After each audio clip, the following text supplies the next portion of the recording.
Heyo, welcome to Citizen Sleeper 2, Starward Vector. Oh man, I'm really excited to play this game. I was kind of blown away by Citizen Sleeper 1. I played it after hearing like, oh, it's a great game, oh, it's wonderful, oh, it's this, oh, it's that, and I'm like, well, yeah, you can say all those things, but I'm gonna play something dumb or pointless instead. And eventually I got around to playing it, because I played it initially, and then I just like put it down for whatever reason, and then several months later I finally decided, hey, let's go ahead and revisit Citizen Sleeper, and I did, and I loved it. It was one of my favorite games I've played, just period. But especially recently, man, I don't know, it's always great when you can find a game that, like, I don't know, is genuinely emotionally moving, and then also, I don't know, this is something I think about sometimes, is that I liked it because it tricked me into reading. Because I really like reading, even though I don't do it anymore, you know? Because nobody's forcing me to, and video games and TV are more fun and easy. But yeah, no, I think reading is like genuinely really fun, and like Citizen Sleeper, I'm like, oh, this game is just tricking you into reading. Awesome. Like I thought that was super sick. And so yeah, meant to play the game earlier today, but you know, I was busy doing what? Well, first I was sleeping. That's the first thing I did today. And then other than that, I don't know, didn't really do too much. I was watching Germa stream earlier. That was pretty great. Anyone know Germa 985? Little known guy. You probably never heard of him. He's so niche and underrated. But no, I saw he was live streaming, and it was pretty fun. I don't know, I always like that Germa guy. And here we go. Welcome to Citizen Sleeper 2, Starward Vector.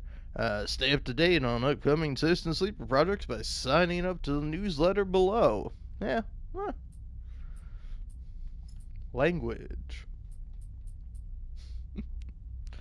I don't know. There's not a bit. I don't have a bit, but I was about to be like, ah, yes, the four languages. But no, I assume those are just the most popular languages or what have you. There's no music anymore. It's kind of scaring me. I'm kind of afraid to keep talking with no music going on. But yeah, no, I kind of just had like a chill day today, considering that I don't know how many inches of snow we got, but probably 3, 4, 5 inches of snow, which you may be going, oh, that's nothing. Oh, that is a baby amount of snow. Well, let me tell you this. You want to know how many inches of snow I'm used to having down where I live? 0. I'm used to having 0. Maybe one time during winter we'll get like a couple of inches at most, but you know, few days ago had like an ice storm kind of come in, like a really big cold front, and there was a ton of ice after that. And then not even yesterday, this morning. Like yesterday there was like no snow. There's still some ice hanging around. But then this morning I watched it go from like, oh hey, it's snowing a little bit, to, oh man, it's snowing. Oh hey, it's still snowing. Hey, what do you it's still snowing. So yeah. Didn't really have a busy day today, but I was doing stuff like being fascinated by the concept of snow, which is fun, and then watching some fun stuff. Because in addition to watching Germa's live stream before I started up my own live stream, I was watching Moth Cub's newest video, where she goes through the Taylor Swift album "Life of a Showgirl" and kind of like reviews and critiques it. It's a really great video. I'm thoroughly enjoying it. I don't know. I really like Moth Cub. Go check her out. She's great. She makes like little comics and drawings too, which are pretty fun. But she also has a YouTube channel, which I think is pretty great. And then you may also know her if you watch Big Joel at all, because I believe they're in a relationship together. But also she's done like some illustrations for Big Joel's videos. So yeah. But no, she's got some great videos. And I'm about halfway through this one, so 30 minutes is an hour-long video. But it's great so far, man. Can't wait to finish it. But I figured I'm running out of time. I only have, at least on my time, 15 minutes before the 1-year anniversary of Citizen Sleeper 2 passes. So I figured, hey, this game's been out for a year. Might as well finally play it. Which, it was kind of funny, too. I looked it up, because I was like, it did come out today, right? And I'm like, yeah, it did. And it's like, oh, hey, it's 40% off Steam. And I'm like, oh, that's cool. You want to guess how much it's off on PlayStation? 0% off. Full price. $25. But here's the thing. I like Citizen Sleeper so much, I'm like, I'll easily spend $25. I would spend $50, all right, on this game. Just based on how good Citizen Sleeper 1 was. Ooh. Ooh, okay. Okay, interesting. This is all new. So, let's see. Tutorials on. But yeah, there's safe for those focused on the story. A low risk option. Broken dice are worth 1. Higher stress tolerance. Deaf is disabled. Oh, well, that's good. Alright. Then risky. The intended difficulty for those happy to be challenged. Broken dice cannot be used. Standard stress tolerance. Death incurs a significant permanent penalty. And then dangerous. For experienced players who want an unforgiving challenge with no second chances. Dice repairs require more components. Very low stress tolerance. Double energy depletion. Death is permanent. I think I'm going to stick with risky. Risky seems fine by me. And now, ooh, here we go.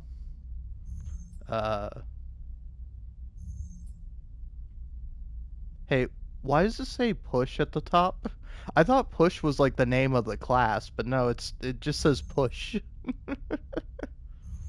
Alright, so you got operator. Operator sleepers are built to work with drones and remote machines over local networks to perform corporate resource extraction from a distance. Operators have expertise in working with interfaces and computer systems, but are more physically fragile than other sleepers. Their reboot skill allows them to hack their own systems to re-roll dice, a risky but potentially powerful move.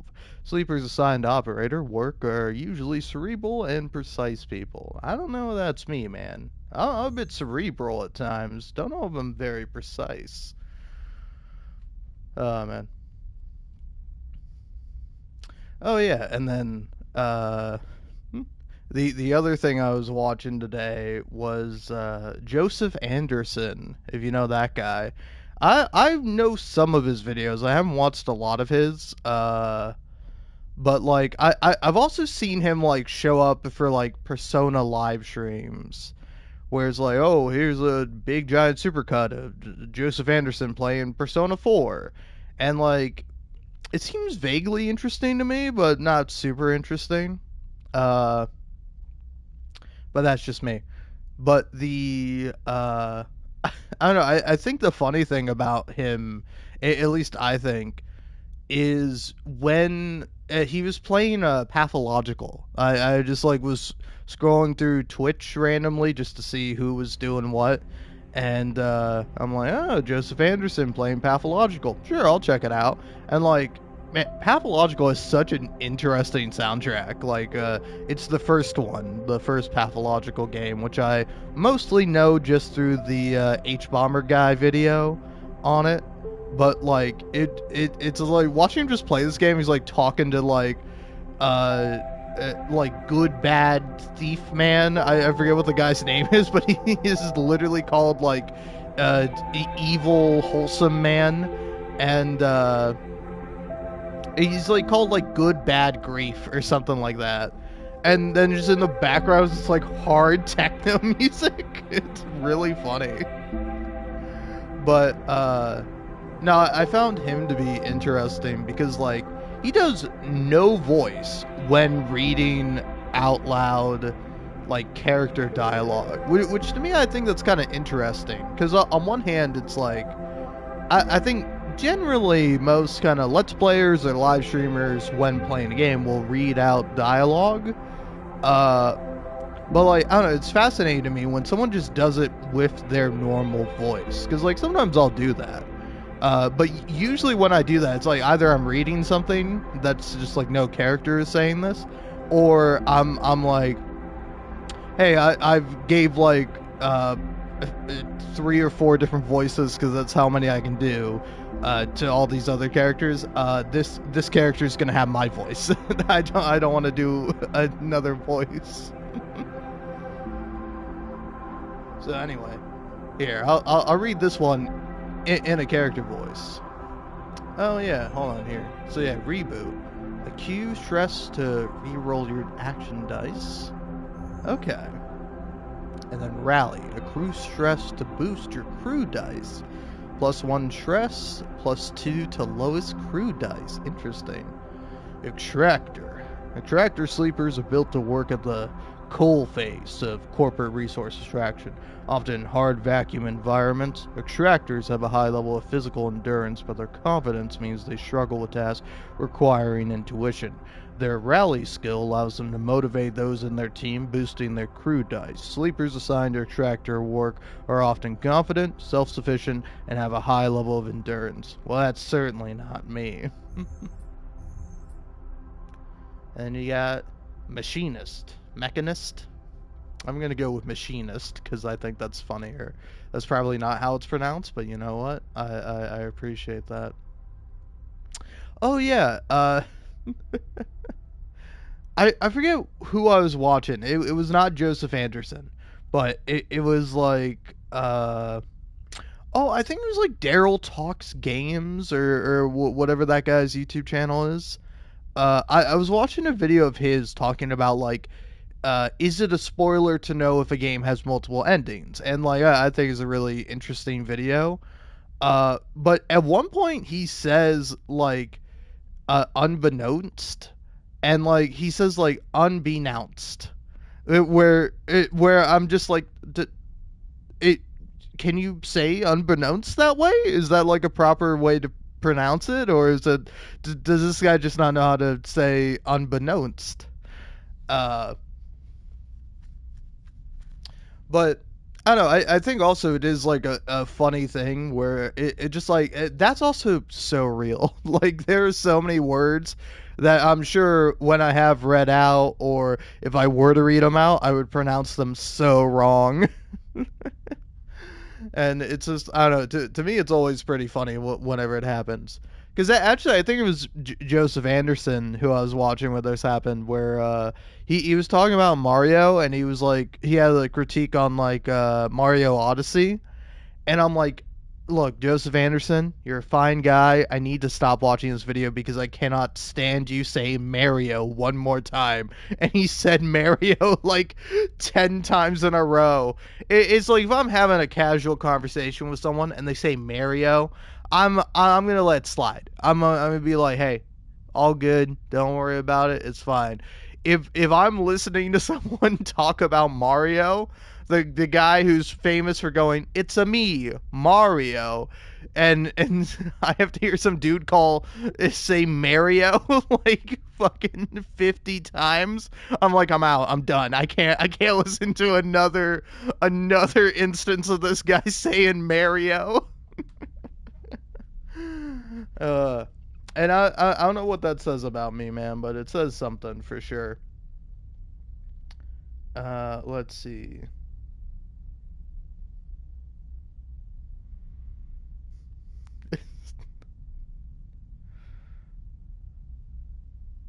Man, what is this person's profile picture? Oh, it's Ekans. It's Ekans, the Pokemon. Oh, they left this comment earlier. I saw that comment. Sorry, I don't know. It's always fascinating to me when I don't know. I think honestly, one of my greatest feats ever was just like posting Hades videos, because like, I just started doing it randomly one day, like 2 years after the game had been out. Uh, and like I don't know. I think I get some amazing comments on my Hades videos, and like I've done nothing to deserve it. It's just like really smart, really cool people leaving interesting comments. Because like I don't know. This one is on Zagreus tells Megara that everybody knows about them. Which do they mean to leave this comment on this video? Because they also left a comment on on the same video earlier. But yeah, this was obviously meant for like a Silk Song video. Or it maybe on a Hollow Knight video. I don't even know it's for my video, but it is an interesting comment. If you're into motherhood and the role of being a daughter, sacrifices made or not made by mothers and women for others, being forced into a role by higher beings in grander circumstances, and general themes around religion being used as a tool for selfish gain in decaying society while also being used to keep going in the face of pretty much certain doom, then you'll love Silk Song. I loved Hollow Knight's story very much. I loved Hollow Knight's story, and it very much imprinted on the themes around free will, duty, sacrifice, love, etc. And I might love Silk Song even more. I appreciate that it doesn't baby the player and trust us to notice these themes. It's pretty fun, but I don't think that's meant to be on that video. Because, like, this does happen sometimes where I'll get, like, a comment, I'm like, oh, a new comment, and then I'm like, this is meant for a different video. I mean, maybe it's not, but I don't know. Anyway. Mechanist. Mechanist sleepers are built to repair and modify automated systems using corporate resource extraction. Mechanists are very skilled engineers, but their isolated work means they often struggle with tasks requiring a direct approach or social engagement. Their focus skill allows them to focus on a single task and boost their dice to excel in it. Sleepers assigned to mechanist work are usually diligent, careful, and structured people. Is it mechanist or machinist? Because I feel like it's supposed to be mechanist, but I could be 100% wrong about that. Mechanist might be a different word entirely. But, like, machinist does sound funny. A machinist sounds like somebody who's very anti-technology. Like, they sound like somebody prejudiced against sleepers. Okay.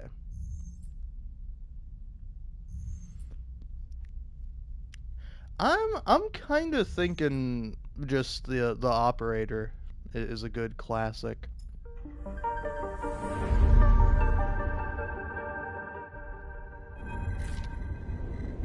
Oh, here we are. In the moment before waking, the dark space before conscious thought, you struggle to find the pieces of yourself.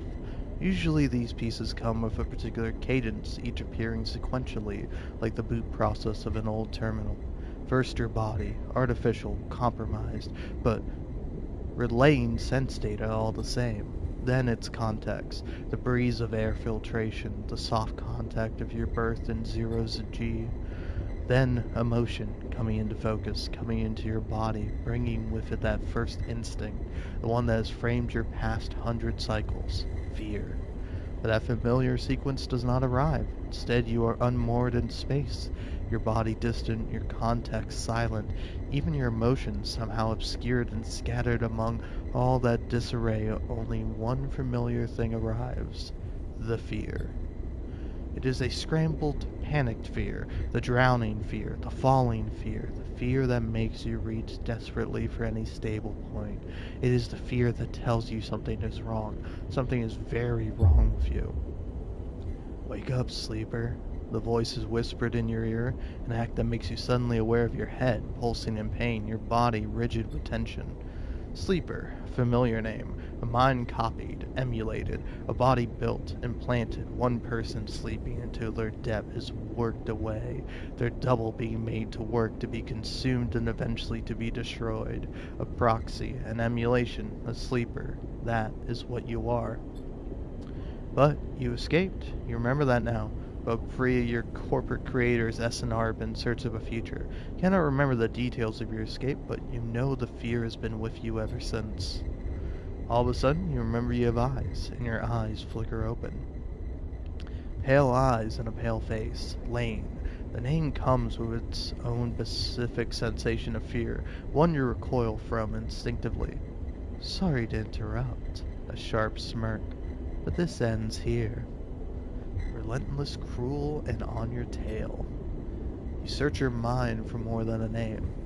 Is this how you reward me for my generosity?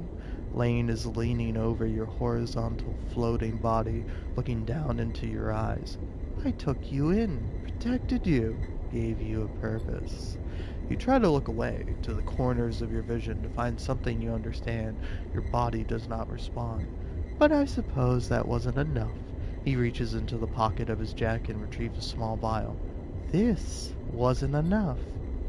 The vial glitters. This object you know and have known for a long time. Stabilizer, the drug that keeps your artificial body, your emulated mind from inevitable decay. The only balm for your planned obsolescence. The liquid roiling in the vial fills you with disgust.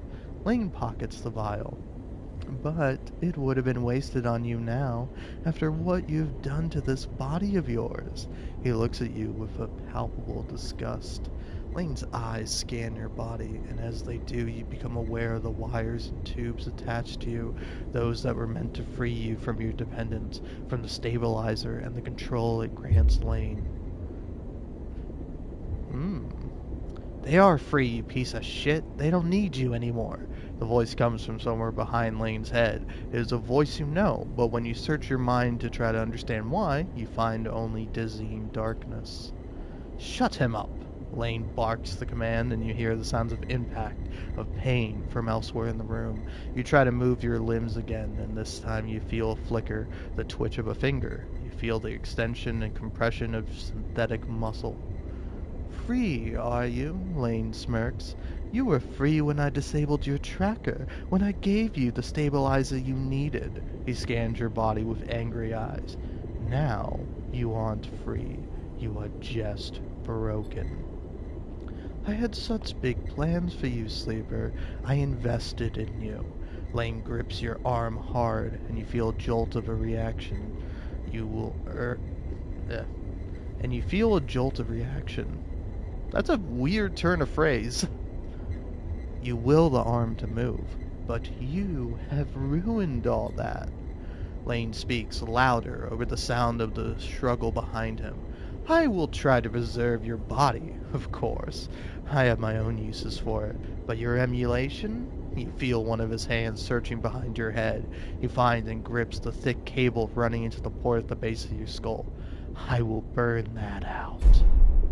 Lane jerks forward, slamming across your body, then spinning away out of sight. You feel yourself rolling, the cables plugged into you looping and wrapping around your limbs. Then, you feel hands steadying you, pulling cables. You glance around wildly, see someone diligently unplugging you. You meet his eyes. Hey, he waves, a hand in your dazed face. We need to move. Lane won't be out long. He unloops the cable from around your wrist. Sleeper, help me out here. You blink slowly. Do you know this person? He leans over you, and you feel his hands on the connector, flicking switches, releasing locks. Come on, come on, come on! He tugs the connector clear and pulls you up. You see the room you were in for the first time, filled with tech and terminals, wires waving everywhere, all lit by big windows looking out on an impossibly bright screen-filled street beyond. In the corner, you see the dark shape of a floating body surrounded by a glittering constellation of crimson baubles. Is that blood? Move! You're wrestled and shoved towards the door, which slides open in front of you, and then you are out in all that brightness, all that movement, gliding hard towards some unknown destination. Wow. You come to a stop in a dark alley. The one who guided you here pausing to catch his breath. He doubles over beside a massive life support unit that sends a lukewarm breeze across your skin. You stare at him, trying to recall anything about him. You notice his tattered jacket, his lightweight clothes. You remember the station runs hot. Something about the power that flows through the place. He looks up and meets your eye. What's going on, sleeper? He wipes sweat from his forehead and floats away in a swarm of spears. Talk to me. Who are you? You see a concerned frown cross his face. Don't mess with me, sleeper. That's not funny. He comes closer, eyeing you carefully. What station are we on? He narrows his eyes, waits for the answer. You close your eyes, trying to recall. You force your way through the dark to the image of a station. No, a city, growing on the back of a vast set of hexagonal solar cells, shadowed by them. You open your eyes. Dark side. The word leaves your mouth like an exhale, an instinct. Before you heard yourself sound it out, you didn't know it was there. He sighs. And me? Who am I? You see something like fear in his eyes, panic perhaps. You stare hard at his face, the slight upturn of his mouth, the intensity of his stare. Nothing comes. He closes his eyes and drops his head, putting a hand to his temple. The reboot. He is speaking quietly to himself. Lane interrupted the process, and he lifts his head and stares at you. We need to keep going. We need to leave. He turns and kicks down the alley. Come on, the rig can't be far. As you are led through the passages and service ways of the station, you try to recall your life here. The texture, the temperature of Darkside feels familiar, but you struggle to pin specific memories to it. Focusing hard, you recall waking up in these passages cycle after cycle, the rhythms of the station flowing over you along with the crowds. You recall desperation and the slow decay of your body that caused it. Then Lane, those pale eyes, offering you a glittering vial, stabilizer. He promises supplying more for your work, a deal he locked you into like a cage. There, your memory fails you, but in the dark beyond that moment, the residue of panic, of fear, remains. You are Lane's prisoner, Lane's plaything. You shudder in the cold passage. Wait. Your guide holds up a hand and you stop your glide using the wall. Ahead you see the tunnel opens up into a wide bay with a few doors leading up to cylindrical tunnels, the docks. You're watching the rig. He nods towards the docks and you see one of the doors has a couple of figures flanking it, one covered in ornate tattoos, the other with bright silver implants along their cheekbones. Utsubu, Lane's guys? Utsubu? Utsobo? Utsubu. God. Can't speak. Lane's guys. He looks at you, shakes his head in frustration. All this, it's not coming back to you, is it? Something catches your eye, and you see he is playing with a coin, nervously turning it over and over in his fingers. He sees you looking, and slips it away. He places a hand on his chest. I'm Seraphin, alright? He looks pained when he speaks. Lane, he was our captor, both of us. We did this so we could escape. We need to reboot you to break your dependence on stabilizer. He pauses. You know what that is, right?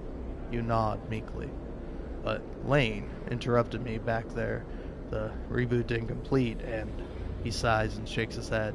We can still make this work. He looks back at the docks. I'll lead them away. You get the docking bridge open. If we make it to the rig, I know how to get us in. Got that? He searches in your face for a sign of recognition.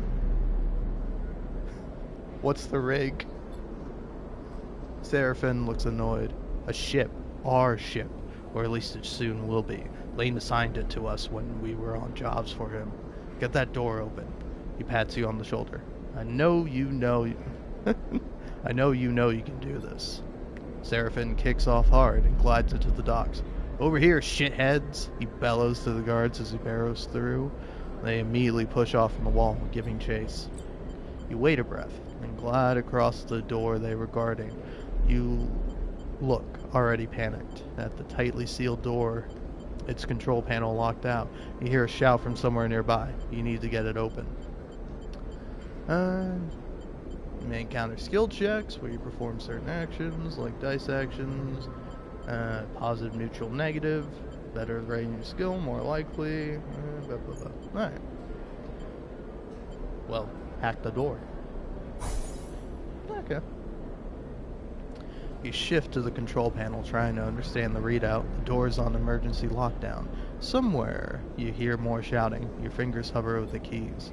You switch to the administration layer and begin flooding the door operation system with spoof requests, desperately hammering the controls. The control OS crashes and the door judders halfway open before failing. Go, go! Seraphine flies past you through the doorway into the docking tunnel. You turn to see two guards approaching fast across the docks and quickly glide after Seraphine. Seraphine is already at the rig's door, inputting an entry code. The rig's door scissors open, and you both rush inside. Quickly! Seraphine grabs you by the arm and drags you to the cockpit, the ship's layout hazy in your mind. He dumps you in a flight seat and straps himself into his own. You see him tap a series of buttons as he does, talking to himself. Come on. The rig's drive rumbles into life, and Seraphine slams a button on the console. You feel the force of the ship's acceleration as it pulls away.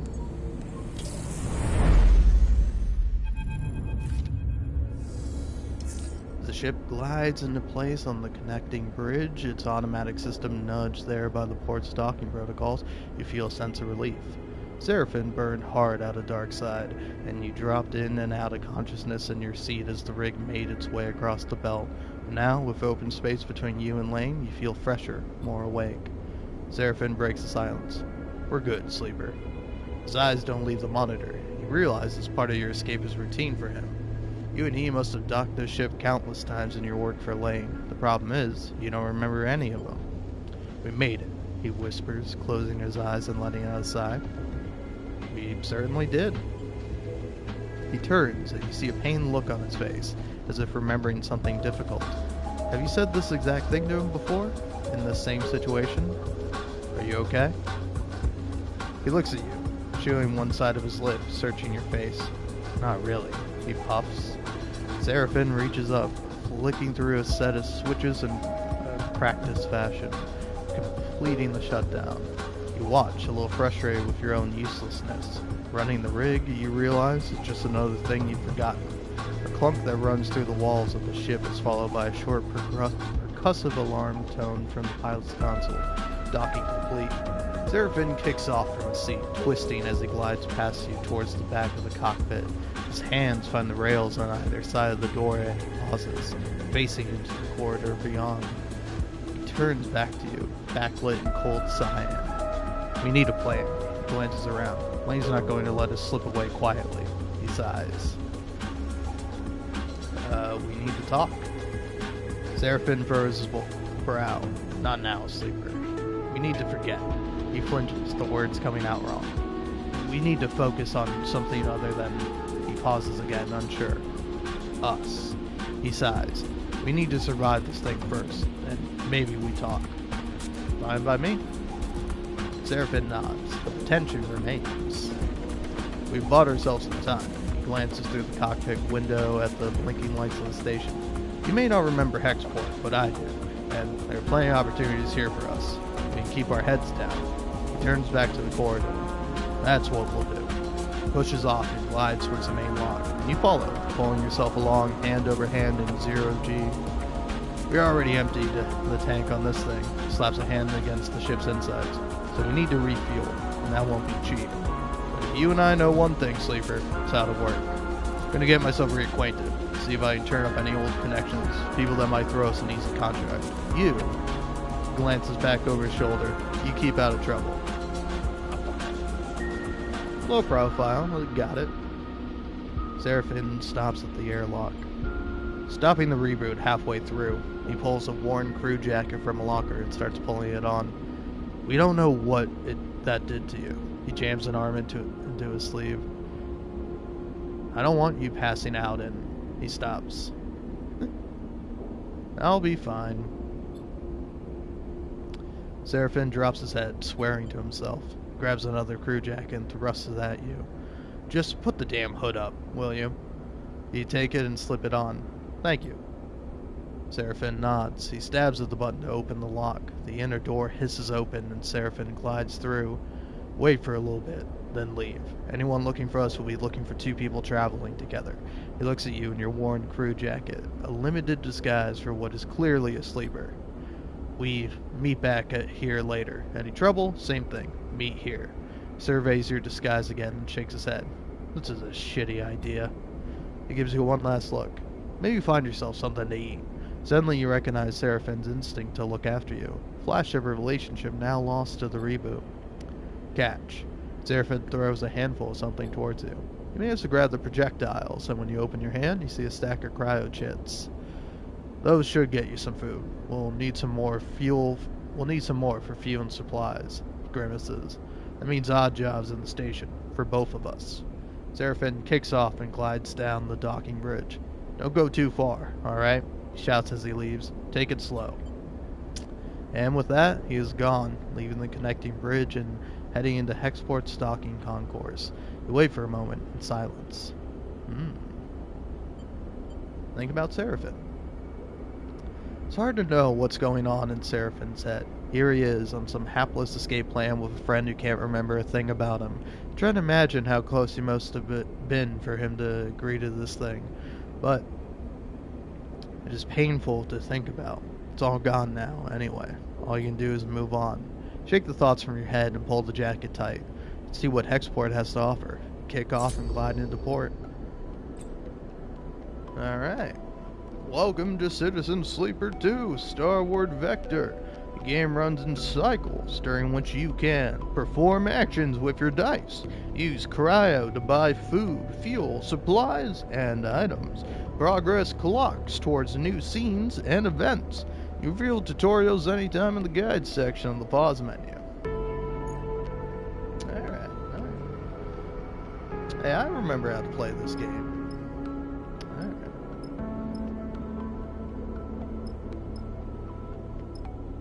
Cool stuff. Map. Oh. There's a lot more going on in this game. Pretty cool though. Anyway, I don't know if anyone's actually listening to me, but I think I'll be right back because I'm a little bit stuffed up at the moment. And also, I don't know, I do want to check to see if my volume's good. Like, I'm not too loud, am I? Or am I being drowned out by the music? I don't know. By the way, really excited to play Citizen Sleeper 2. Oh, I'm so stoked. It's kind of funny too, where yesterday I started watching The Expanse again, because I was like in the beginning of season 2, and then I stopped watching The Expanse for a little bit. And I'm now just getting back into it, and like I don't know, watching that show on like a nice big TV is like, dude, space is so cool. Like it's no wonder we love space and we love sci-fi stories. Like space is so rad. Like I don't know, it's like it's maybe the most kind of like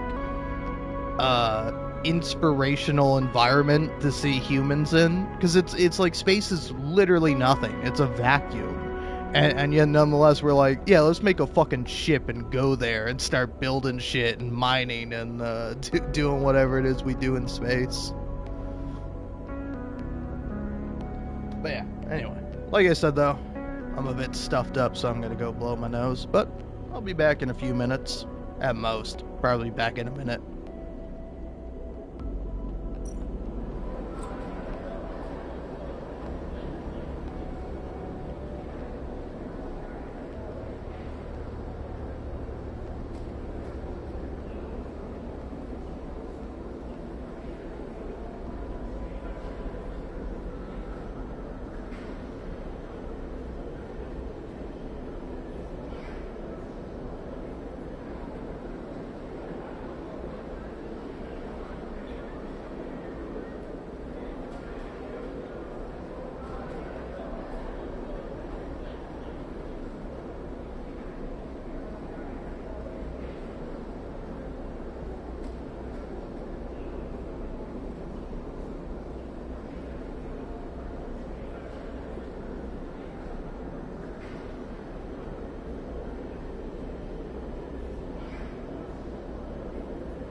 Alright, I'm back.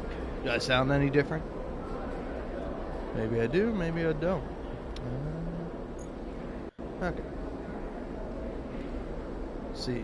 Chat to crews. Flying crews milling around the dock and moving cargo. They could be a good source of info. Exports docks are a dizzying mess of braided cables and flickering signage filled with busy spacers. Exploring is both thrilling and intimidating.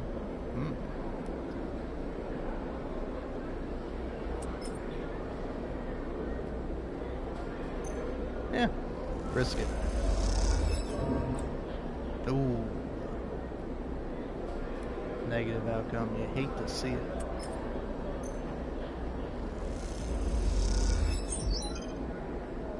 Alright, there you go. That's better.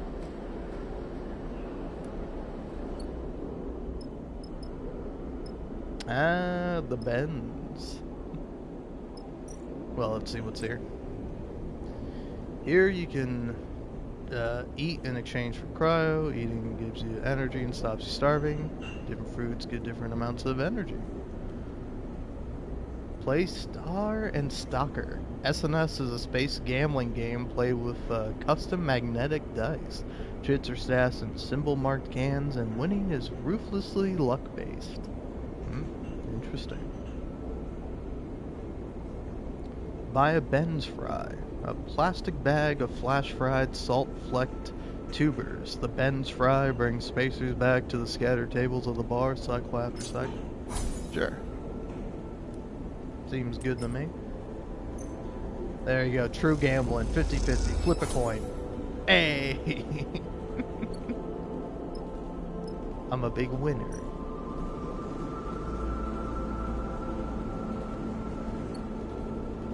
Yeah, what's yeah, I was like, can I check my stats? What am I?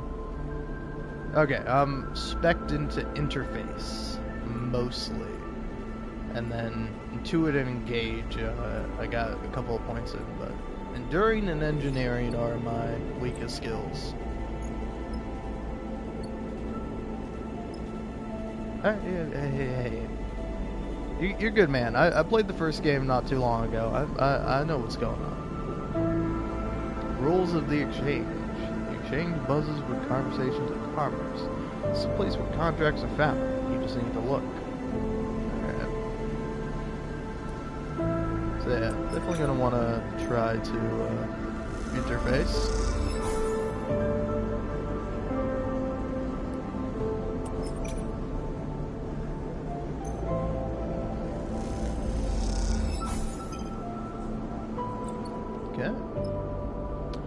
All your dice for the cycle. You need to end the cycle at your ship, the rig, to re-roll them.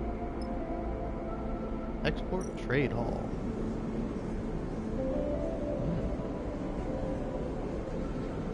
Buy fuel, fill fuel. 25. How much do I have? I have 22. I'm almost there. Maybe I should buy supplies.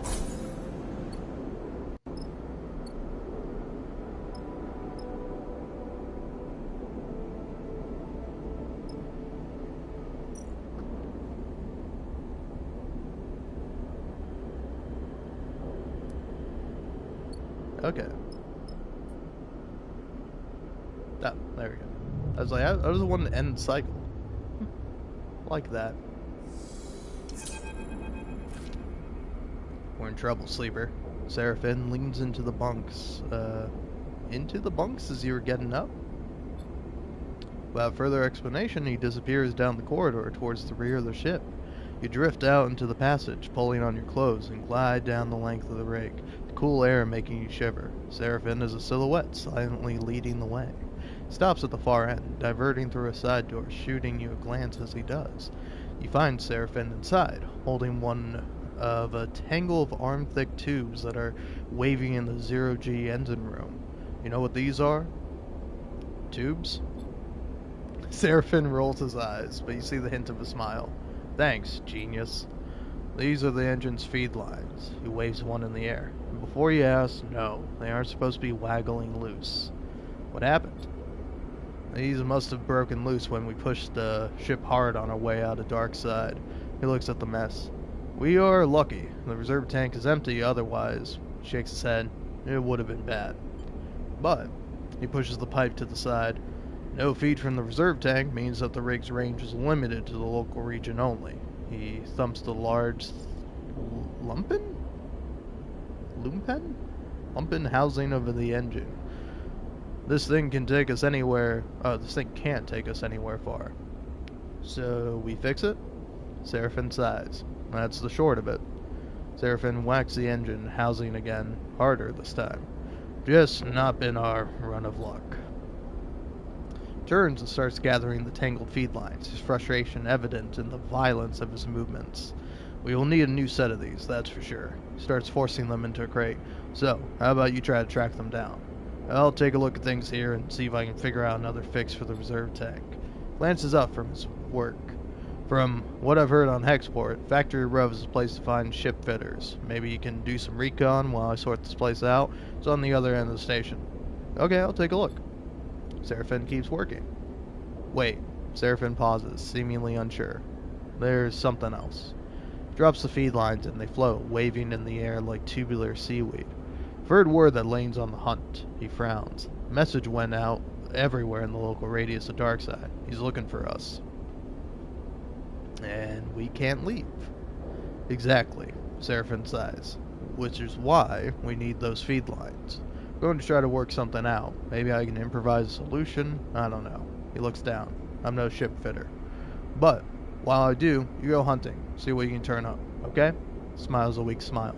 Get going. They leave the engine room, the clanking sound of Seraphin's cleanup efforts echoing through the ship. Fuel feed lines. That's the next step. Take a deep breath and head out. You've discovered a drive. Drives help you track and choose your objectives in Citizen Sleeper 2. Yeah, major, minor. Alright.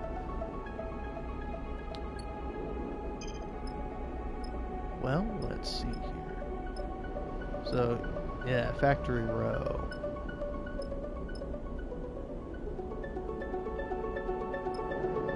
Alright, let's see what's here.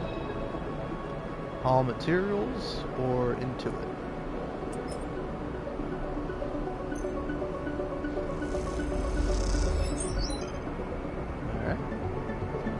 Just a little around scrap contracts, and the factory owners responded well to the haggling, eager to meet your challenges. Export factories are picky about who they work with. Trust is a key currency here if you want to find a shoplifter. Oh, ship fitter. I keep reading ship fitter, shoplifter, honestly, in my brain. That's how I've been reading it.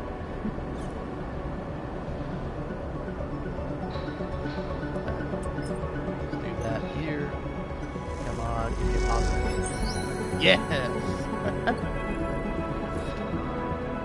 Factory Row howls as you glide through its cramped passages.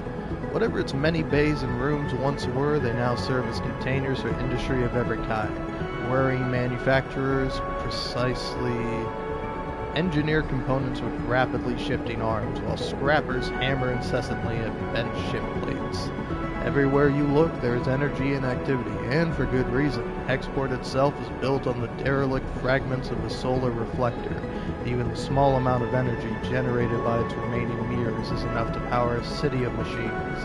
It is familiar to you, of course, in a strange, far-off way, because of Darkside. That place and your memories of it are a muddy haze, but it is hard to forget the glint of its hexagonal reflectors, 10 or 20 times more in number than Hexport's, and that wild, flickering city growing on their back like a tumor. In comparison, Hexport feels provincial. Provincial? But deep in Factory Row, you could almost be back in Darkside.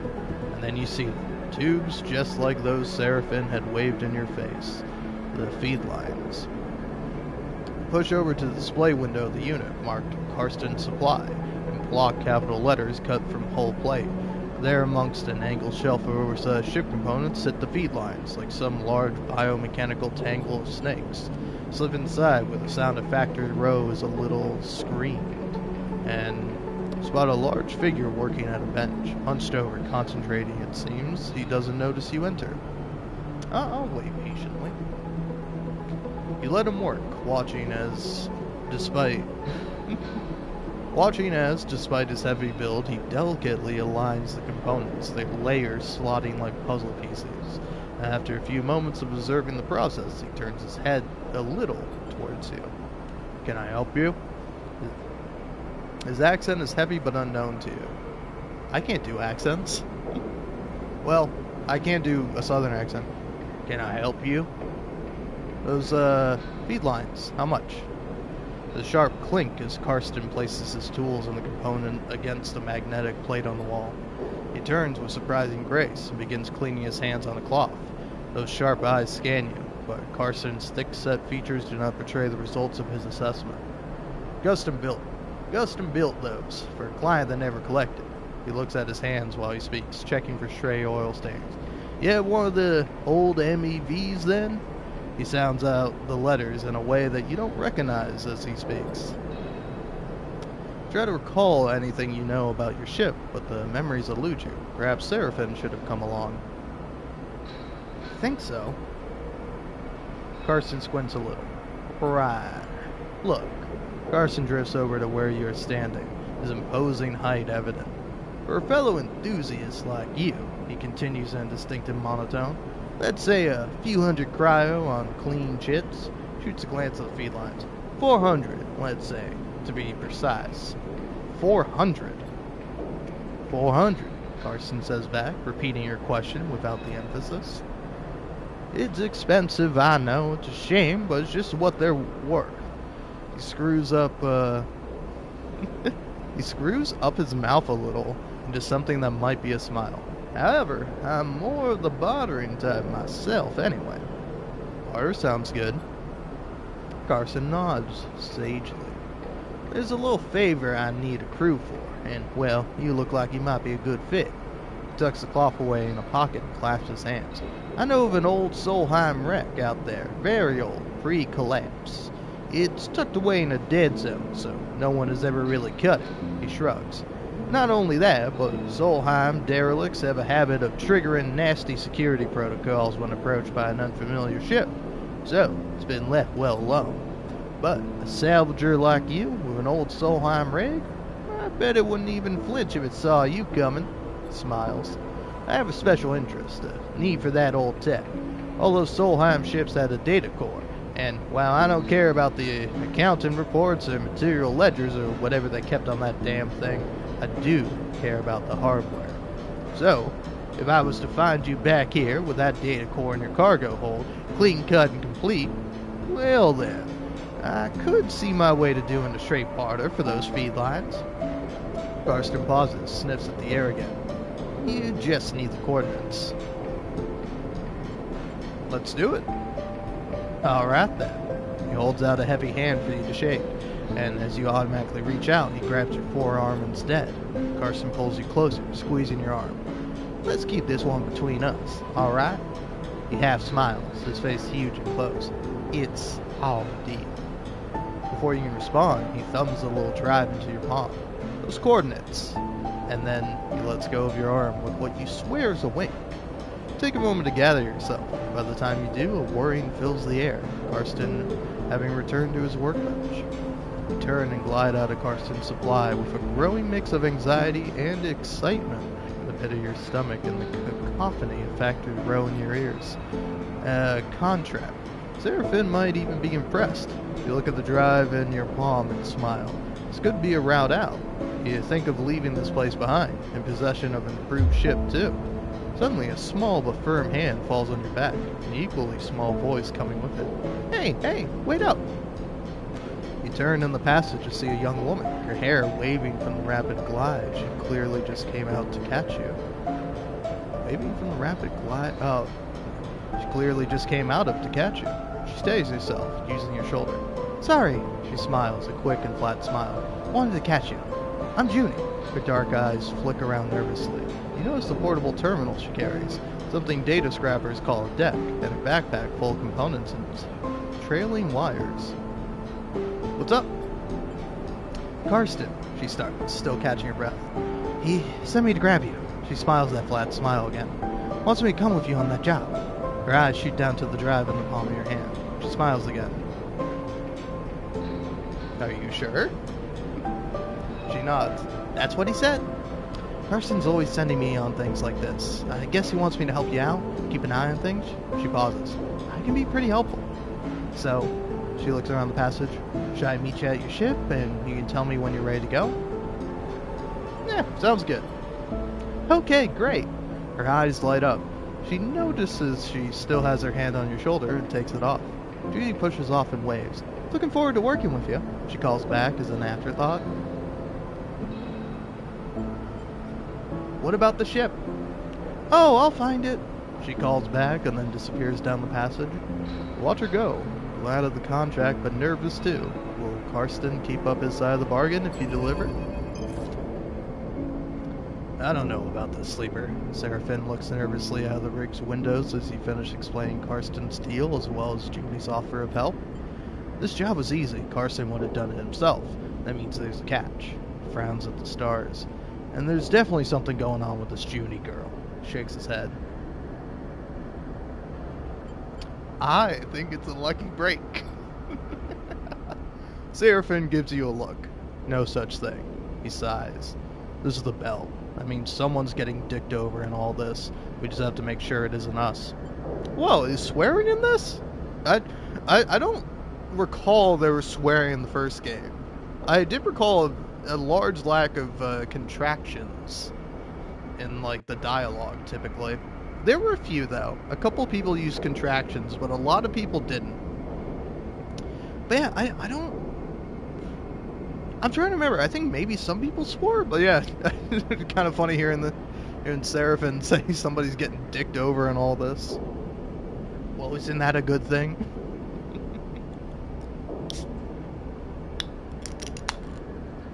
The only question is, who's doing the dickin', and do we like being dicked, or do we like dickin'? What if, Seraphin narrows his eyes, we get the crowd together by the feed lines? Yeah, is that even possible? I found a contract board at the exchange further in the station, gestures towards export. Take on the job, that might get us some of the way towards buying those feed lines. Plus, even if we do want to take Carson's job, a bit of money to get ourselves prepared wouldn't be a bad idea. Fill up on fuel, supplies, be ready for whatever comes. I'll take a look. Good, Seraphin nods. While you're at it, you might want to see if you can scare up some freelance crew too. Seraphin shrugs. Many hands make light work and all that. Or we stop messing around, we take Carson's job right now, get it done before you can think twice. Seraphin yawns. Seems like a whole set of bad options to me. Either way, I've still got work to do on the drive. Seraphin nods a farewell, heading back to the engine room. Let me know what you decide. For a moment, you pause, letting the haze of plans and ideas settle in your mind. Suddenly, you curl up, pain shooting along your spine. You grit your teeth, your muscles lock tight, your vision narrows as you squeeze your eyes shut. You feel a shift, as if some connection is broken. It's almost impossible to describe, like you are floating away from your body, dispersing, dissolving. There's nothing familiar in the pain, nothing to hold on to. You grit your teeth. And then another shift comes and you are back in your body, trembling against the metal wall of the passage. The pain slowly fades, becoming a pulsing throb and then a residue flicker. You flex in 0G, stretching out the tension. The strange sensation of distance that persists beyond the pain, disconnection between your body and yourself, a flickering numbness that refuses to recede. You wonder if the reboot has done something to your body, or is this some new sensation you have to live with indefinitely? It strikes you that you know so little about this body that houses you. It could be moments away from collapse, or it might persevere for countless cycles like this. Try to shake off the feeling, pushing your hands against each other until they feel like they are yours again. Time is the only thing you need, and right now, it feels like it's running out fast. You head for the airlock. You have work to do. Alright. Open the map screen to view it.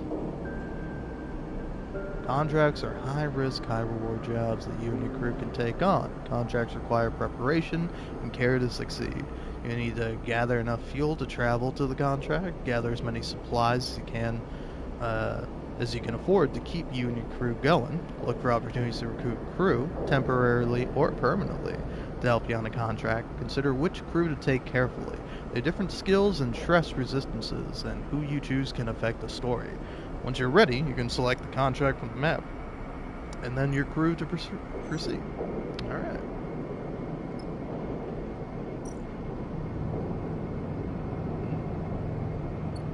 Okay.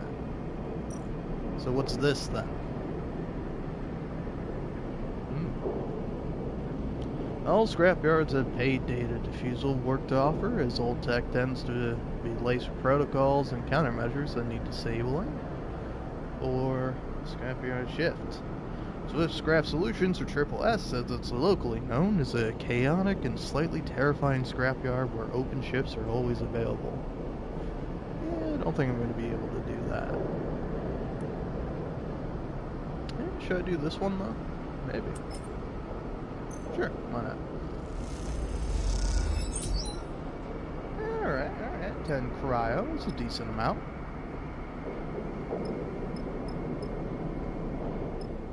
Contract board.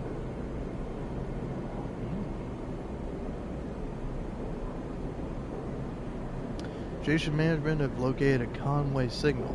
They are concerned to see one so close and are looking for someone to disable its source.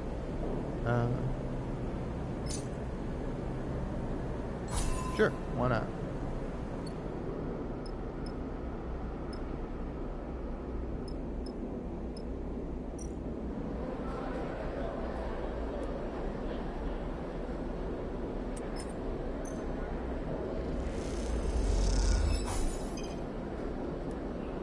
I'll take a little bit of a neutral thing.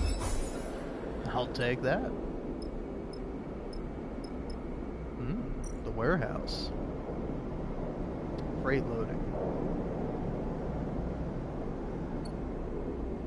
Not really my area of expertise.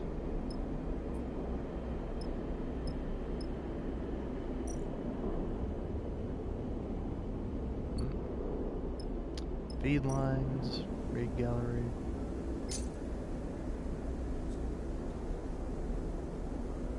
Okay, let's see.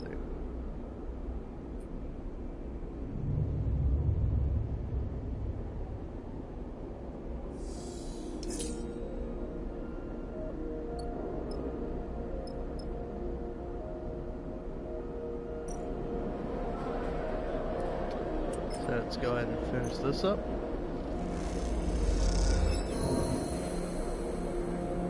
I kind of knew it. I kind of felt a negative outcome coming. So you're gliding across the docking concourse. You hear a scuffle. The noise of raised voices cuts through the conversation drifting out of the dockside shops. Glancing down an alley, you see a huddle of figures shouting back and forth. You spot one man in the middle of the group, surrounded, pushing the others back as they grab the bag slung over his shoulder. You don't like the way this looks, but then again, Seraphin told you to keep your head down. I'm more of a distraction type. Hey, look at that. You look around for something that could break up a fight and see the thick cooling pipes running down the alley wall. Quickly try to understand the system and choose a valve to start spinning. As you do, the system begins to vent and sequence down the alley, violent jets approaching the group. There's a scramble in the alley. You spot the figure who was being attacked drop down to the alley floor. Then the scene is blanketed in pale coolant and everything goes still. Clouds settle and condense on the pipes. As they do, you see a clear alley, the assailants having fled, with one figure gliding towards you. I suppose you think that was clever. The man gives you a severe look. You're either very smart, shakes his head, or very lucky that those jets missed me. Which is it? I was helping. The man laughs. Well, he shakes his head. Thanks, I guess. He kicks it off and drifts past you. You watch the man go, and then, after a moment, he stops and turns back. Rubs his forehead, looking down as he does. What is your deal, anyway? Sighs. Maybe you're new here, but export is no place for do-gooders. I know what it's like. To get beat up? The man shakes his head. Export's got real rough. Look, let's not hang around, alright? The man pats his chest. I'm Femi. He unshoulders one of his bags and pushes it towards you. Make yourself useful. Let's head. You get the strap of the bag over your shoulder and follow him through the docks, gliding past the concourse towards the connecting bridges. He cuts it down a side passage, looking back to check you are following. And he stops at a docking bridge connecting to a dull green ship with yellow markings. You look out the viewing window and at its odd catamaran-like shape, seemingly built from two separate holes welded together. Sorry, I have to look up what catamaran means because I've never seen that word before in my entire life. Or mayhaps I have, and I've just never registered it in my brain. Catamaran. Oh, it's a ship. Like a sea ship. A catamaran is a watercraft for two parallel hulls of equal size. The wide distance between the catamaran's hulls imparts stability through resistance to rolling and overturning. No ballast is required. Catamarans typically have less hull volume, smaller displacement, and shallower draft than monohulls of comparable length. That's cool. Symbol crash, he says, and you assume that's the ship's name. Femi, you bringing in trays? A young woman, brightly dressed and stretching as she glides, drifts into the passage. She glances at you. No offense. Nia, Femi shakes his head. This one, he squeezes your shoulder, helped me fend off some Hexport scum while you were busy sunning yourself. Nia raises an eyebrow. I'm sure you can handle them, big brother. Her glib response hides the flash of concern that passes across her face. You can't tell if Femi noticed. Nia turns to you. Thanks, she smiles sweetly. And I'm sorry for my brother. She shoots him a glance. Just in general. Nia, Femi murmurs. Enough now. He reaches over and takes the bag you were carrying. Nia rolls her eyes at you, but stay silent. Factory row wouldn't take these. Femi hefts the bags. I'm gonna load them back up. Maybe we'll find a use for them. Turns back to you. Thanks for the assist, Sleeper. He nods firmly. Not what I expected. Slaps the button for the bridge door and kicks off along the docking bridge on his way to the symbol crash. Nia looks at you with raised eyebrows. I hope my brother was joking, or did you really help him? I tried. Thank you. She looks back at the ship. My brother needs more help than he admits. Oh. Oh, it's okay. She pauses, thinking. I want to ask you something. She takes a deep breath and gives you a direct look. What is she building up to? Are you looking for a crew? She looks away. Sorry to be direct, but you seem like, well, if you are on Hexport, I mean, I would take a break to drink.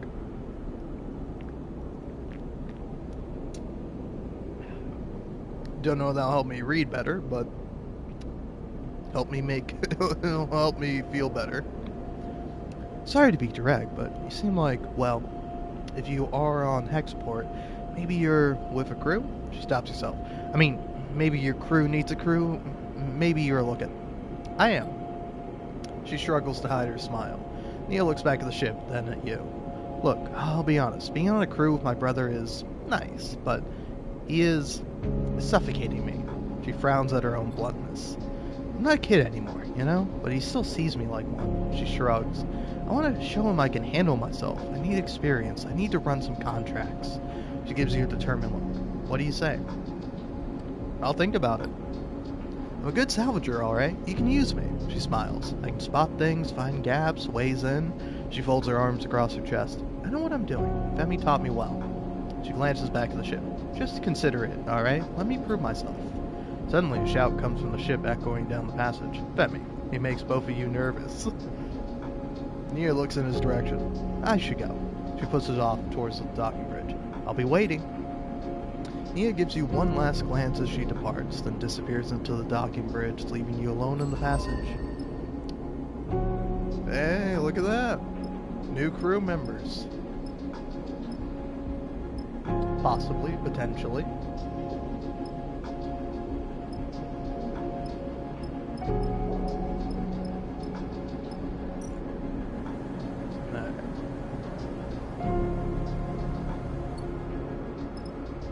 I got that to do.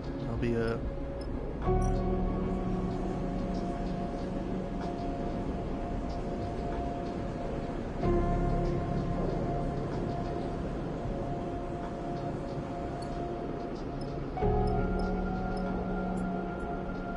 Okay, I got no fuel, but I got 3 supplies.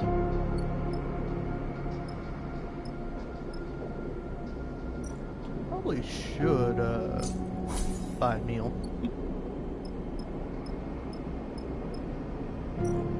No, yeah, let's no, not there. What's the other place I have to explore? Is there any? No, it's there. That. There you go. Eventually, after 5 years, I'll get it.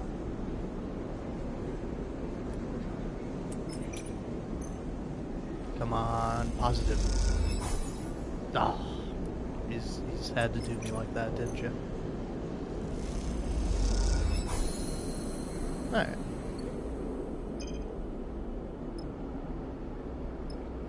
Okay, I was about to say, what the fuck did that even do? You the canteen? Mm-hmm. Can't afford it.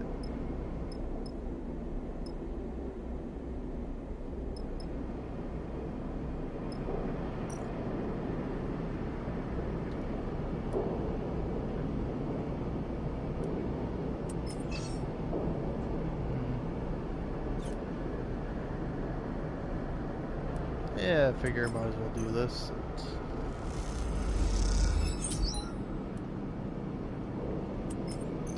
Be a decent use of my time.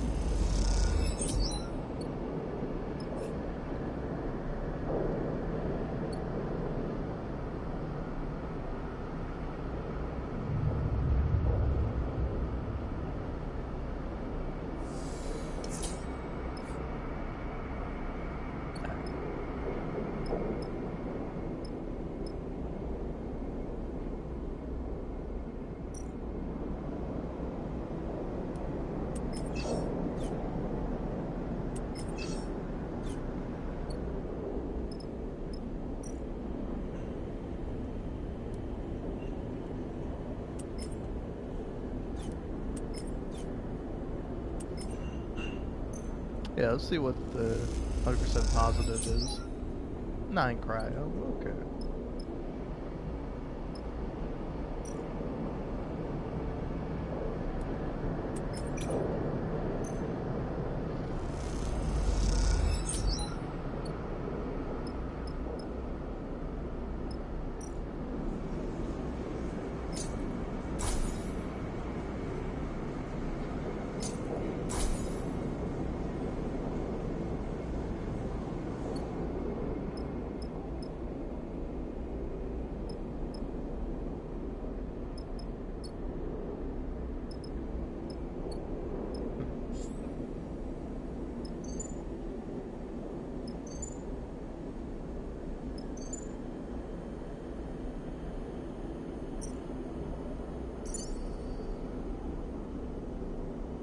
Okay. Locked, and only one person available. Okay.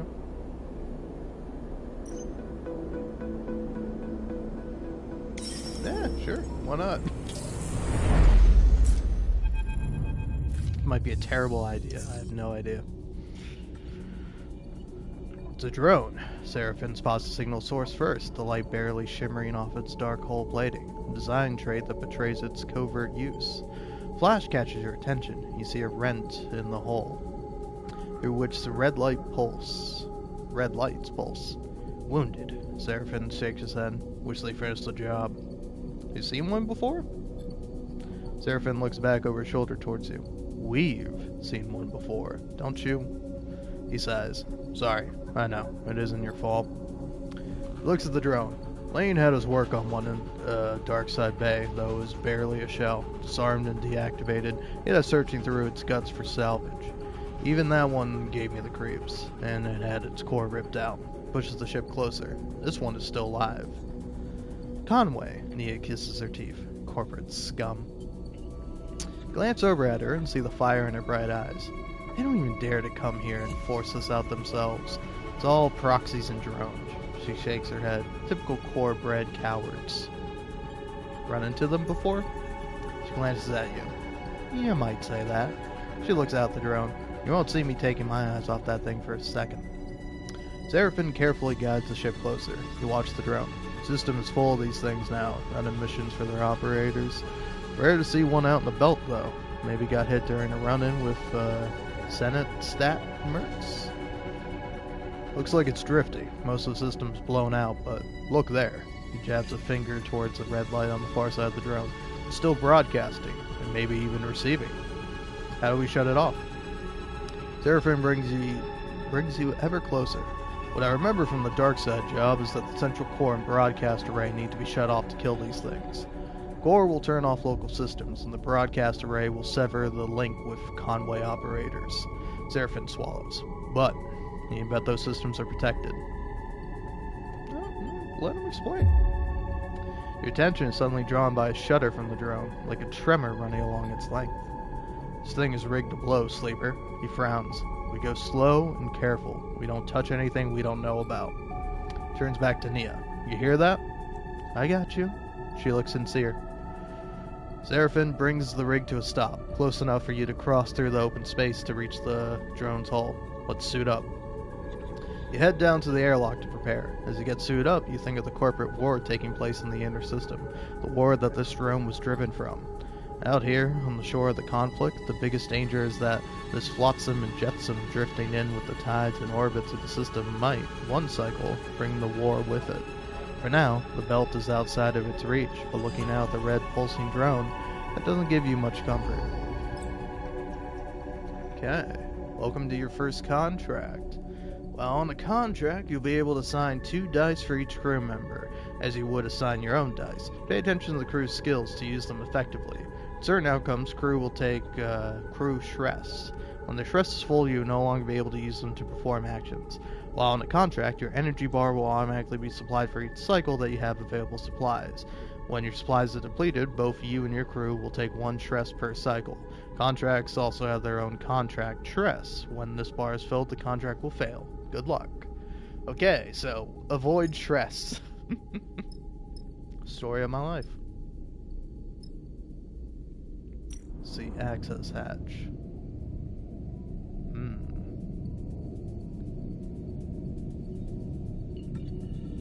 So, yeah, hold on. None of us have engineer skills.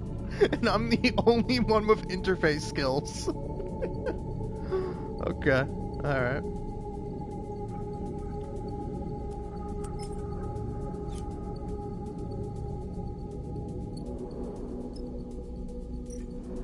Now, what about here?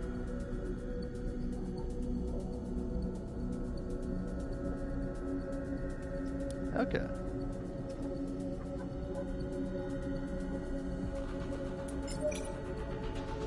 I'm there if you need me. Might be possible to slip through the gap in the drone's damaged hull, but once inside, where to go? How to find the broadcast array? Well, try it. Alright, that's how it's done. Seems the yellow cabling is part of the broadcast system. Following it may be the key. Now you can give this one a shot, Seraphim. So me where, Sleeper? The gap where the drone sustained some damage. With a lot of effort, it might be possible to pry away the plates and create an entry point. Oof. Not our lucky cycle.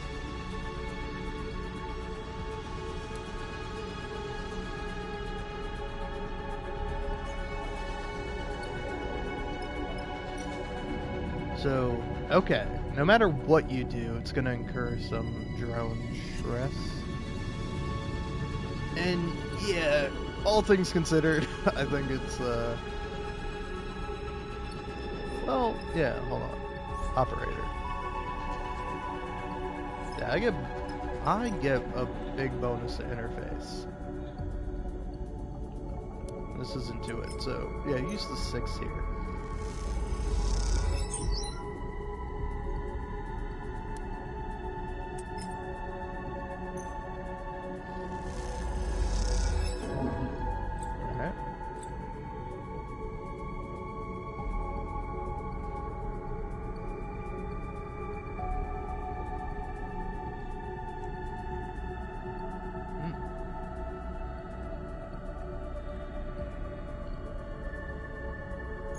Okay.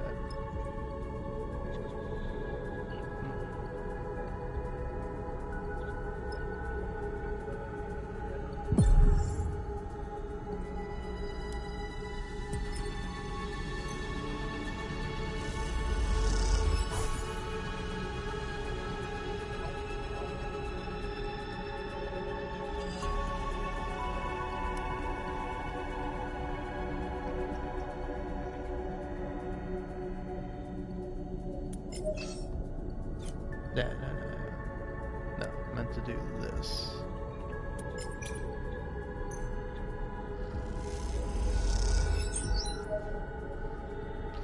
Alright. This is fucking stressful, man. I don't like this.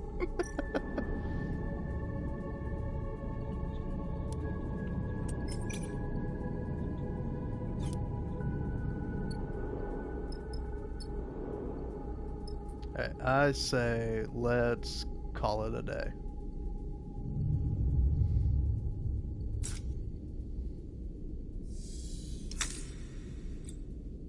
Alright, there we go. That's better.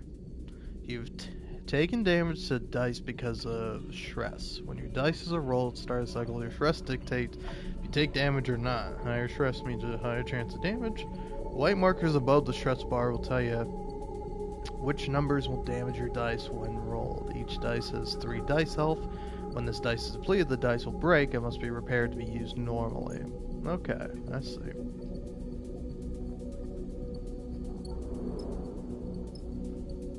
Alright, well, Seraphim rolled fucking good.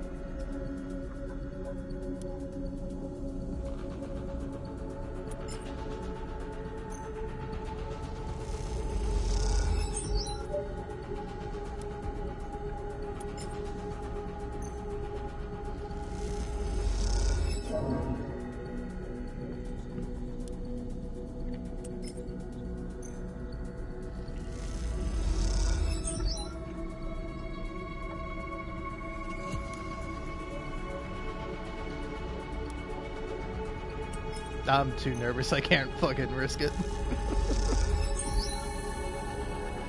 Alright, broadcast access. You hear the bleeping immediately. Among the chambers and cabling of the drone's interior, something has started counting down. Guys? Mia's voice comes hissing through the suit's comm channel. Does anyone else hear that? Because I'm getting nervous. Shit. Seraphim's voice joins her. This is what I was worried about. Are we screwed? Can't be sure. Seraphim has dropped his voice to a whisper, as if that makes a difference. Either this thing is about to send out a distress call, or it's about to blow. We got to shut the system down fast. He pauses, and we move on to the other side, because I bet you there's a surprise waiting for us there too. We good? Mia sounds tense. Am I heading back to the ship, or what? Seraphim cuts in. We're good. We keep going. Shuts off the channel. Take a moment in silence. Alright, time to deal with this fast. Then get over to the other side before something happens. Okay.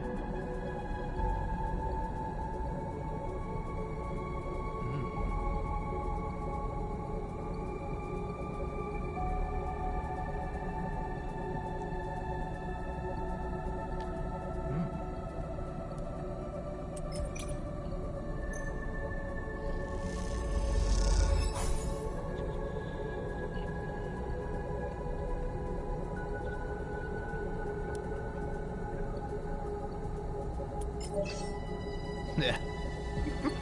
Not a good idea.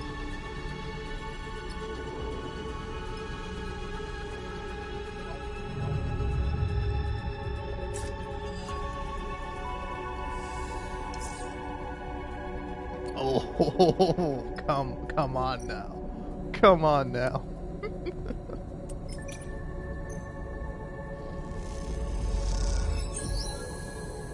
Alright, there we go.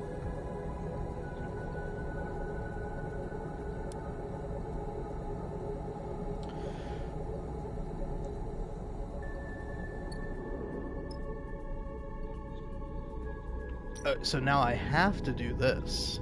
Okay.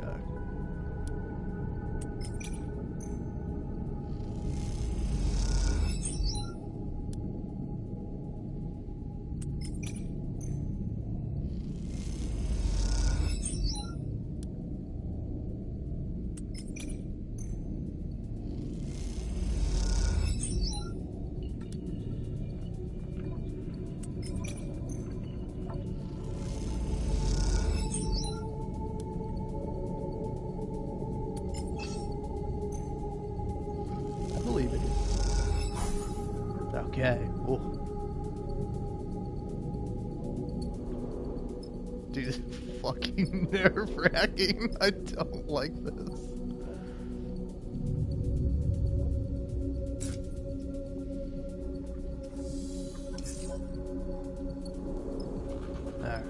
Alright.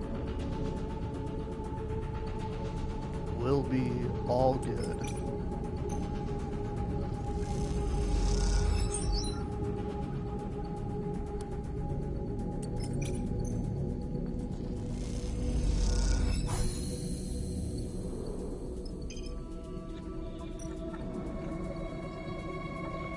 Okay, so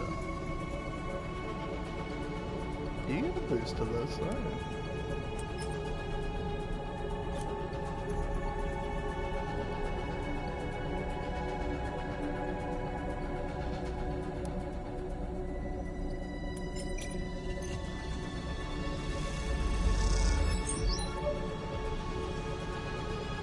Perfectly judged.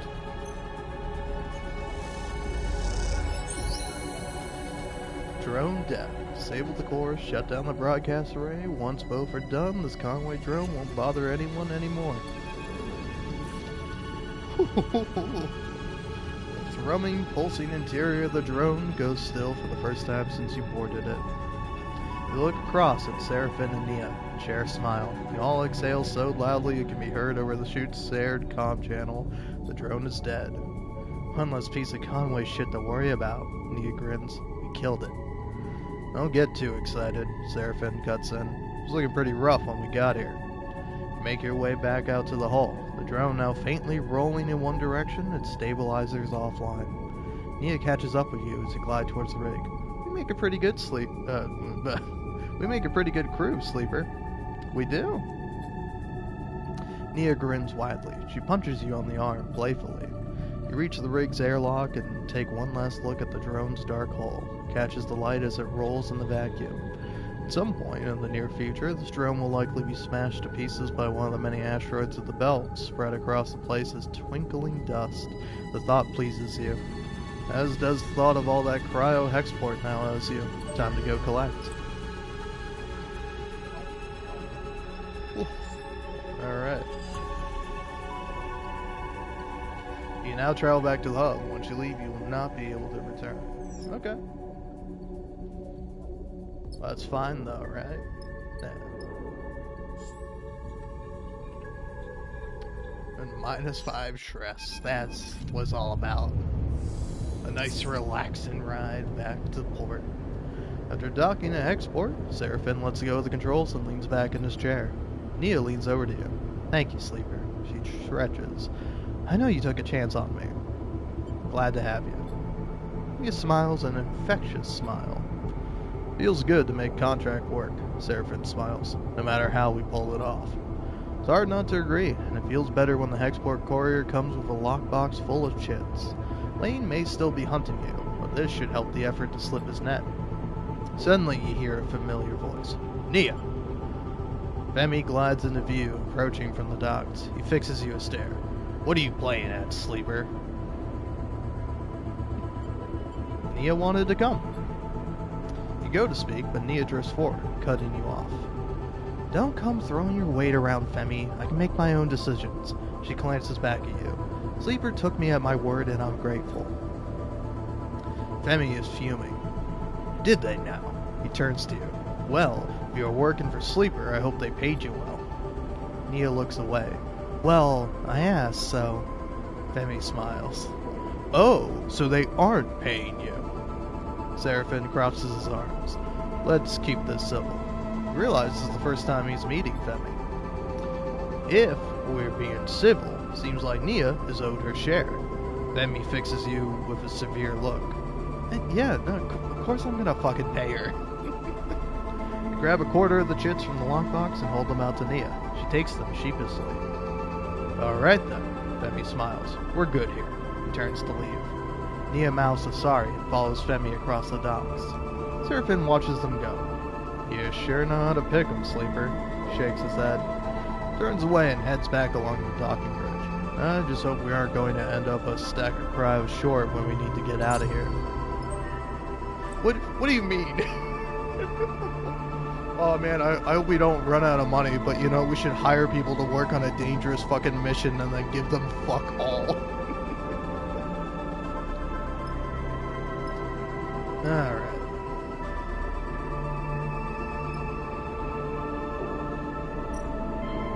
look at that. Oh, this is nothing?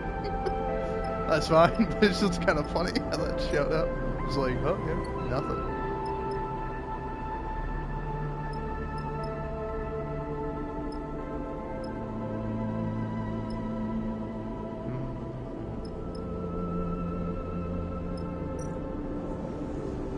I guess now the main thing would be buying all the fuel, and then 15 times 4 is 60? Yeah. Filling up on supplies.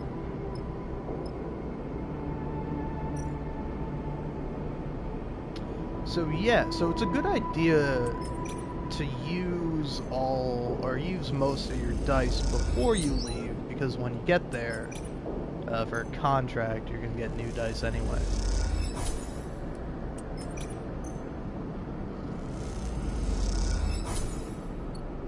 Alright.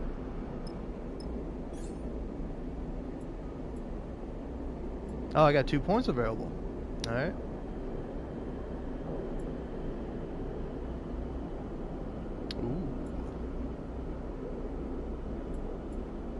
Interesting way to do it. Okay. Huh.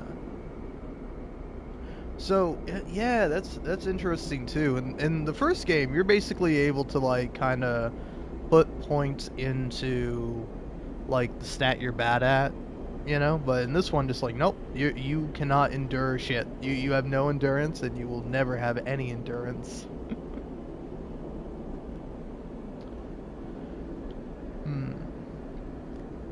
I almost think like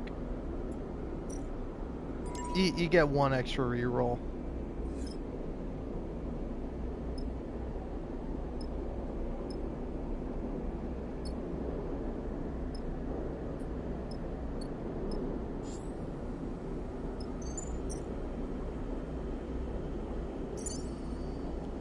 Alright, let's see here. Yeah, bring Junie along.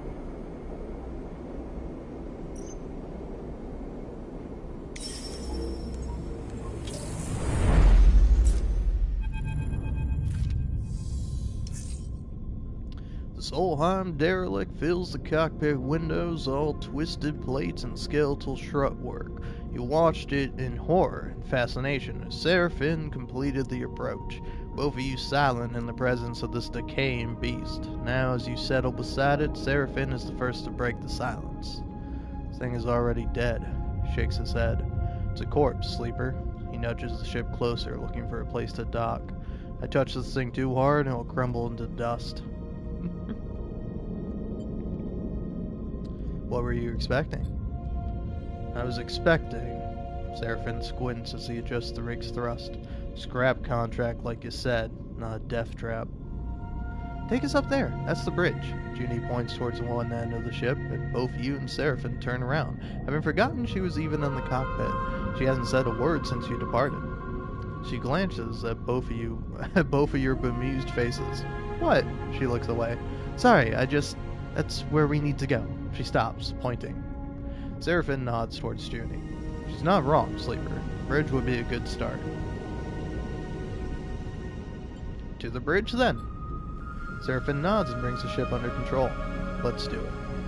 Seraphin takes control of the ship, avoiding the debris fields closer to the center of the wreck. Settles in position near a protrusion at the far end. This is as far as I'll go. Seraphin taps at the anchoring controls. Should be able to anchor the ship to those plates. You hear Junie begin to protest from behind you, but it is too late. Seraphin fires two... Piton? I'm gonna go with Python. Python tipped anchor lines at the nearest solid hull plates. Pythons? Pitons? If there was an S in there, I'd be like, oh, piston. Yeah, I know what a fucking piston is. I don't know what a python is. A piton?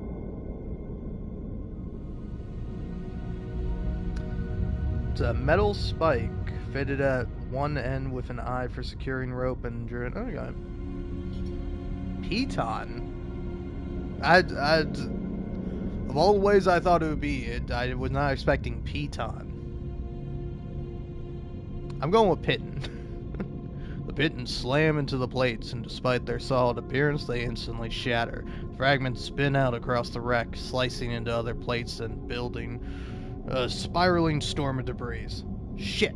Seraphin nudges the ship back and steadies it as the debris cascades along the surface of the wreck. Damage seems mostly superficial, but it underlines just how fragile the derelict is. Let's not do that again. Junie glances between the two of them. The data core will be very fragile. We have to... We've got it, Seraphin snaps. He angrily unclips his seat. Last thing I need is a backseat driver. He kicks off and glides past her into the corridor. Sorry, Junie. No problem. She smiles a weak smile. We all want the same thing here, right? We'll work it out. You follow Seraphin down the passage with Junie close behind. As he reaches the airlock, he is already angrily suiting up, his frustration evident. Keep your cool, man. Seraphin looks up. Yeah. Glances at Junie. No hard feelings, right? Checks the seals on his shoulders. But this is a job, not a social event. The rest of the preparation process takes place in tense silence, each of you considering the delicate job ahead. You suit up too. You don't need a helmet to breathe. You slide one on and lock the seals for protection. This wreck isn't going to give up its salvage easily. The core should be near the bridge, maybe even inside it, but there's a lot of wreck here, and there might be good salvage tucked away in the cargo hold. Once the suits are on and the seals are checked, you cycle the lock and stare out the vast expanse of the twisted hulk before you. Time to go to work. Alright.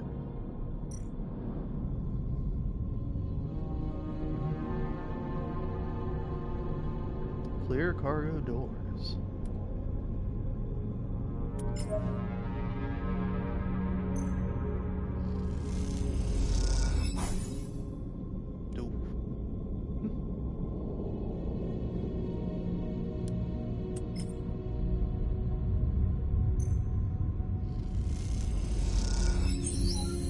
Alright, cargo entry.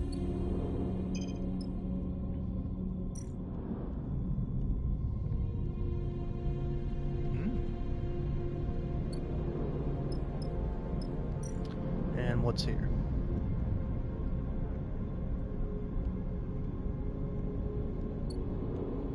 I really need to get like an engineer on my crew because it keeps coming up and I'm just like, fuck, I have no way to engineer.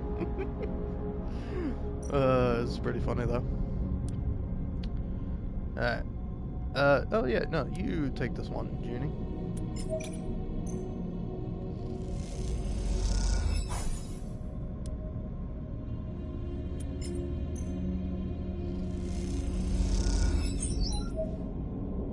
Cracked it.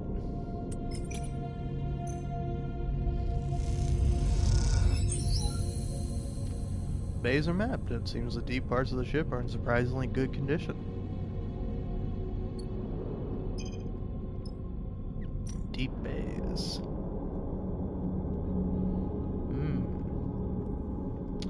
Looks like we know what you're doing, Seraphin. As for what I'm doing, I guess I'm forcing the lock.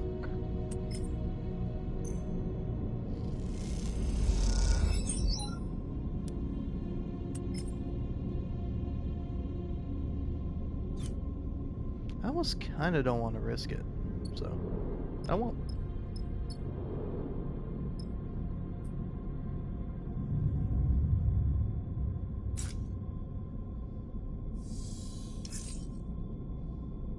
Oh ho ho ho. Alright.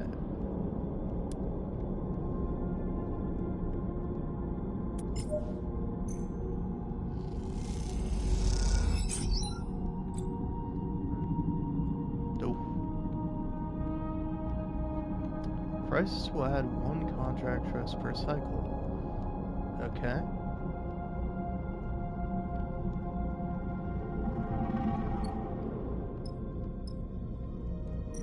Hull breach. Well.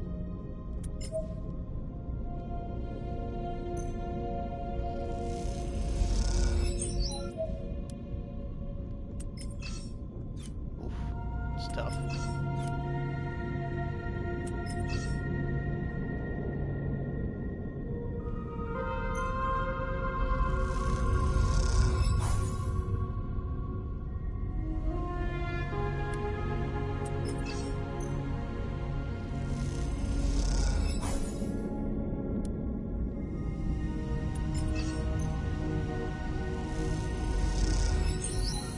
Hey! Well, that's nice.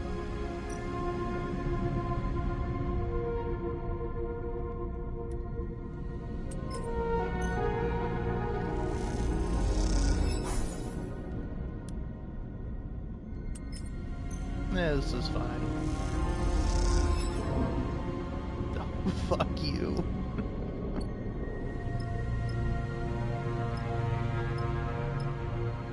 Okay, it's not fine. Everything's going terribly wrong.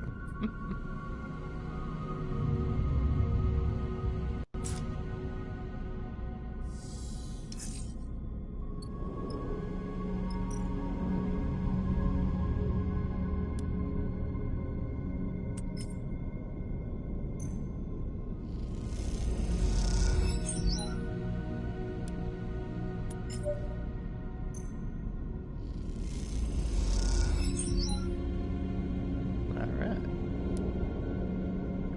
Now, yeah, if you were to give this a crack,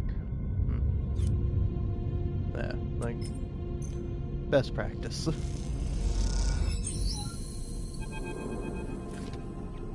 bridge of the derelict lies silent. The pale beams of your suit lamps catch rows of terminals and clouds of glittering dust. Wires wave like seaweed, and the whole scene appears as if underwater, chaotic but still. Junie glides past you, disturbing the dust and taking you by surprise as she does. She's been a stoic presence so far, but in this moment she seems drawn forward by some force of curiosity. You watch as she bats away debris and begins checking terminals. She's already prying an access panel off one of the more intact-looking terminals, and as she does, puffs of rust color the vacuum around her red. Approach her. She turns back to the terminal and finishes prying off the plate, and quickly she reaches inside, fishing around for something.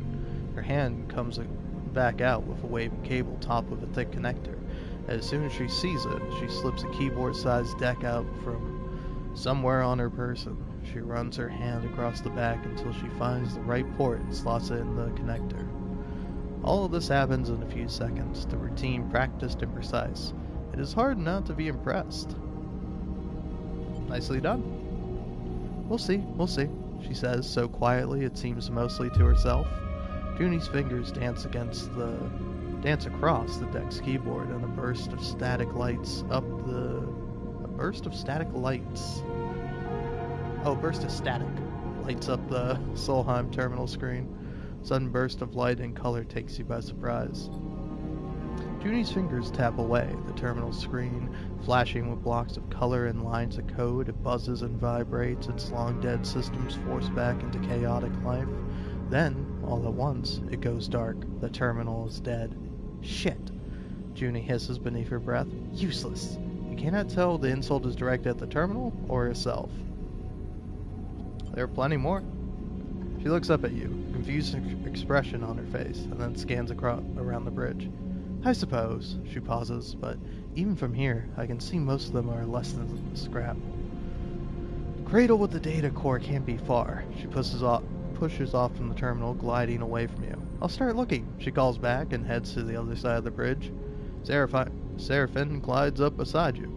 Everything alright? Yeah. All good. Good. Seraphine claps you on the shoulder. Seraphine stretches in a suit. I have to admit, it's nice to be back working, especially now that we are the ones who reap the benefits. Claps you on the shoulder. Feels good to be taking our fate into our own hands. I know it's pretty rough there, back on Hexport, and out here we're just as likely to get shredded by debris as find the damn data core, but aren't you glad we made a break for it? He pauses and looks down, having asked the question almost by accident. I mean, I am. I just don't want to speak for you. I'm glad too. Seraphine smiles. You better be. I didn't give up that little dark side cupboard I was living in for nothing. He laughs at his own joke. Look. Seraphine checks his suit. Suit's wrist seals.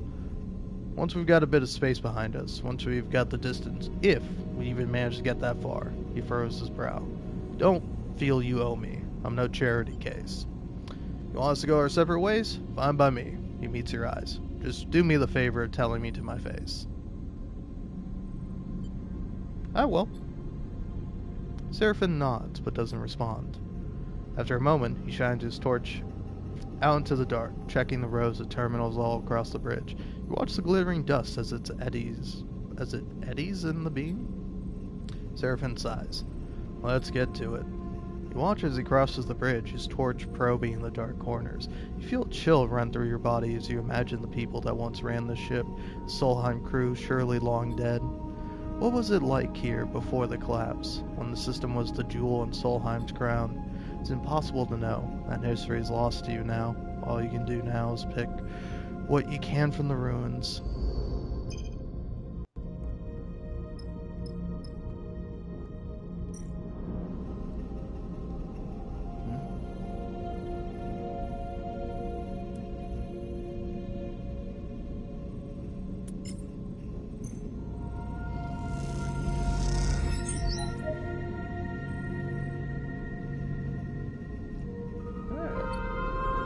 Now I do want to avoid another disaster, so I'm gonna end the cycle now.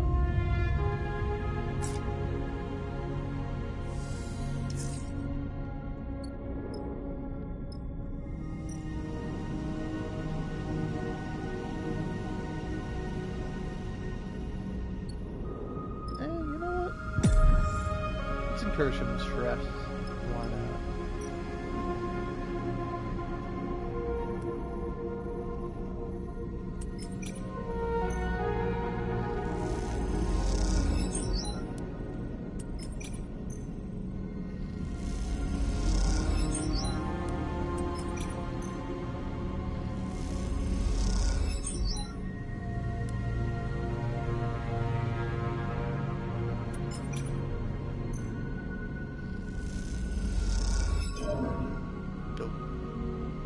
Damn, glitched it. And what do we got here?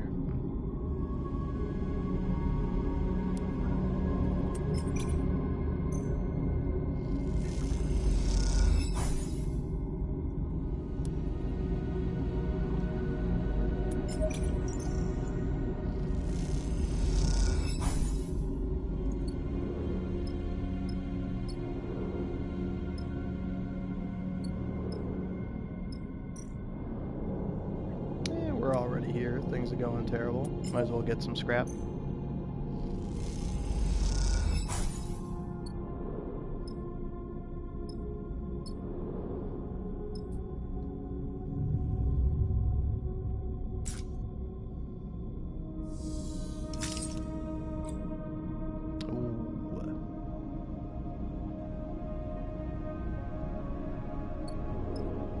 Okay.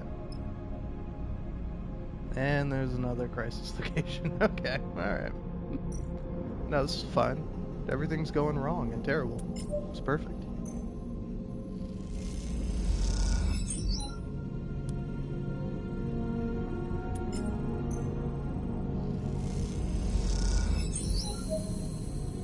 Alright, no big deal.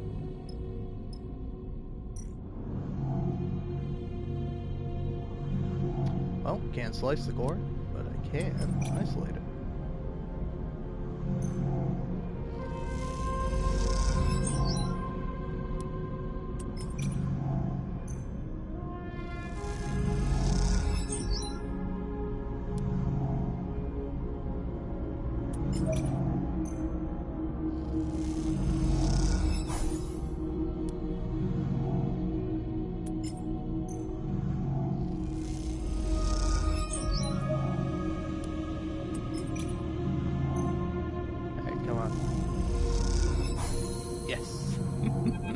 Got it. Ho ho ho! Core Conservator. You watch nervously as Junie guides the core out of the cradle. A large ball, almost half your height in diameter, glides up out of the framework that held it, connections waving loose and cut.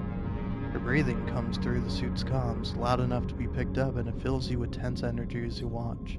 Over the course of this job, you've seen Junie both focused and distracted, nervous and precise, but you've not seen her any more confident than in this moment now. She floats beside the data core, handling it with care and skill, as if it was the vast egg of some endangered bird.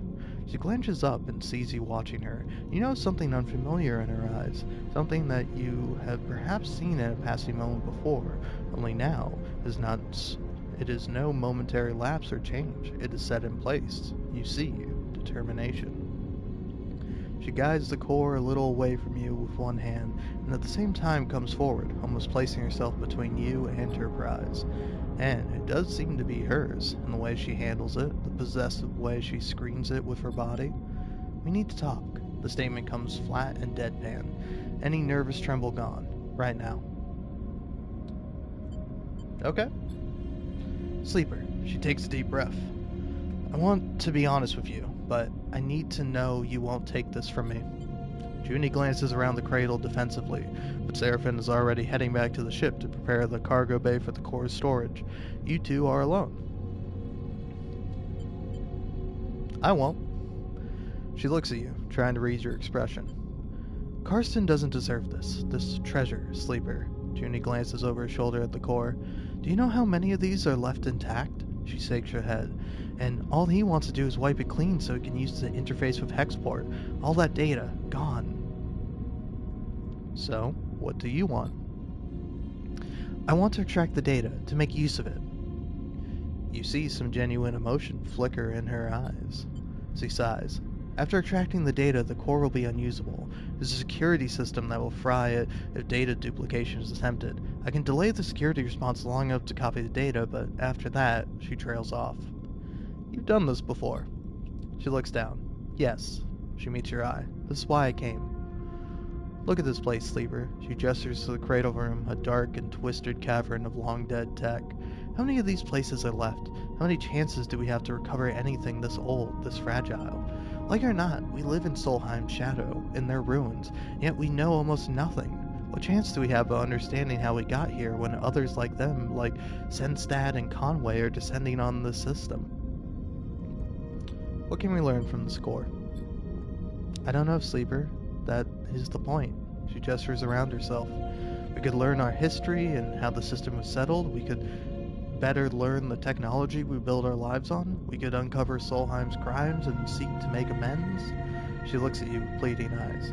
We could see beyond survival, towards something else. You've never heard Junie speak like this, and you realize what you've taken for nervousness was actually control.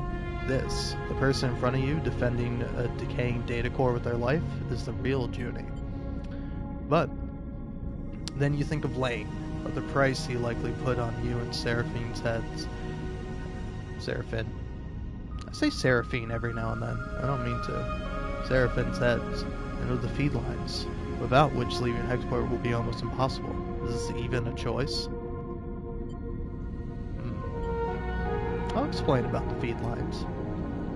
Junie listens carefully as you tell her about the deal with Karsten, the feed lines he offered you, and that both you and Seraphin are on the run. Then, I'll help you. Junie doesn't flinch. We find another way to get those feed lines. Karsten is an idiot. I can act as security, and you can pull them out of there, or Seraphin looks tough. Maybe he can grab them? She looks desperate. We can do it. We can do something. Why should I trust you? Junie sighs. Let me be honest with you. I don't work for Karsten. He didn't send me. I might have misled you there. I knew he knew where the derelict was, and I heard your conversation. I've been keeping an eye on him. She pauses. I know I lied, but I can help you. Let me strip the data from the core, and I promise to help you get the feed lines. She meets your eyes with intensity. It's a lot of information to take in at once. You need a second to think. Let's do it. Thank you. Junie looks genuinely moved. This is a gift to all of us, Sleeper. I hope you will see it like that. Junie turns to the data core, quickly gathering one of its loose connections. She takes out her deck and plugs it in, then crosses her legs and places it across them, floating, tethered beside the core. Fingers begin tapping at the keyboard, teasing out the core's data and whatever Solheim secrets it might contain. As she does, Seraphin enters. He braces himself in the entryway. What's she doing? Junie doesn't seem to notice. I'll explain later. He eyes you suspiciously. I hope you know what you're doing, Sleeper. He nods towards the core. It's our ticket out of Hexport. You'll see. If you say so. You both turn to watch Junie stripping the core of its secrets. A little while later, once the core has been emptied out and its defense mechanism has scorched its seams black, you watch the metallic sphere spinning gently in the room and wonder if you've just made a terrible mistake. Alright. Well, time to skedaddle.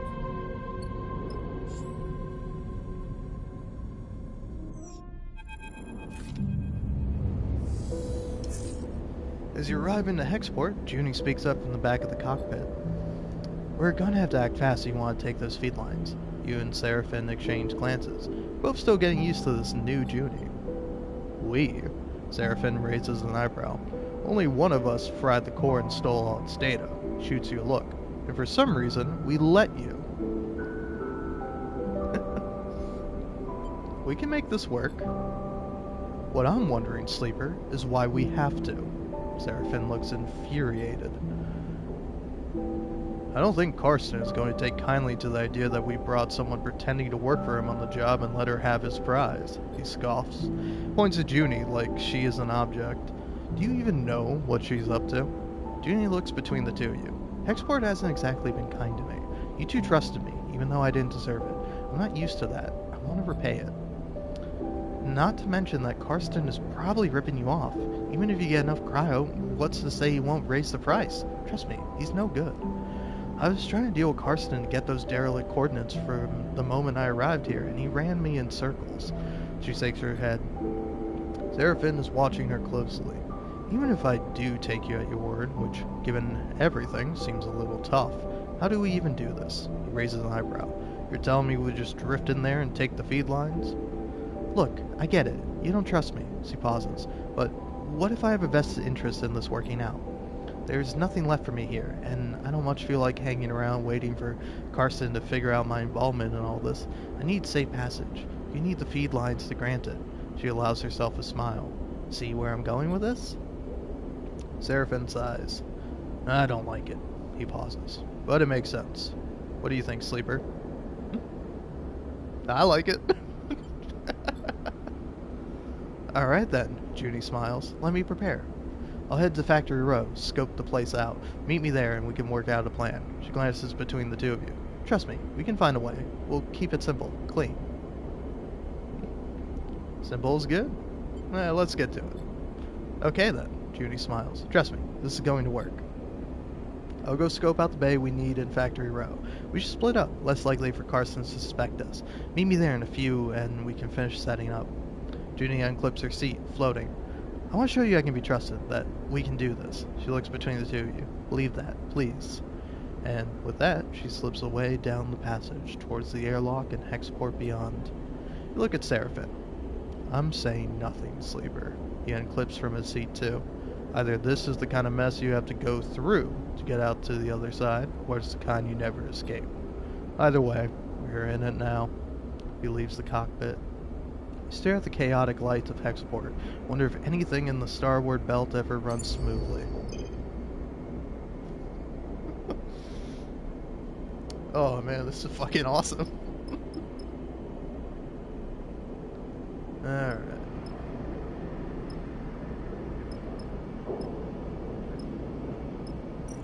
Assume no more contracts? Yeah, just want to make sure.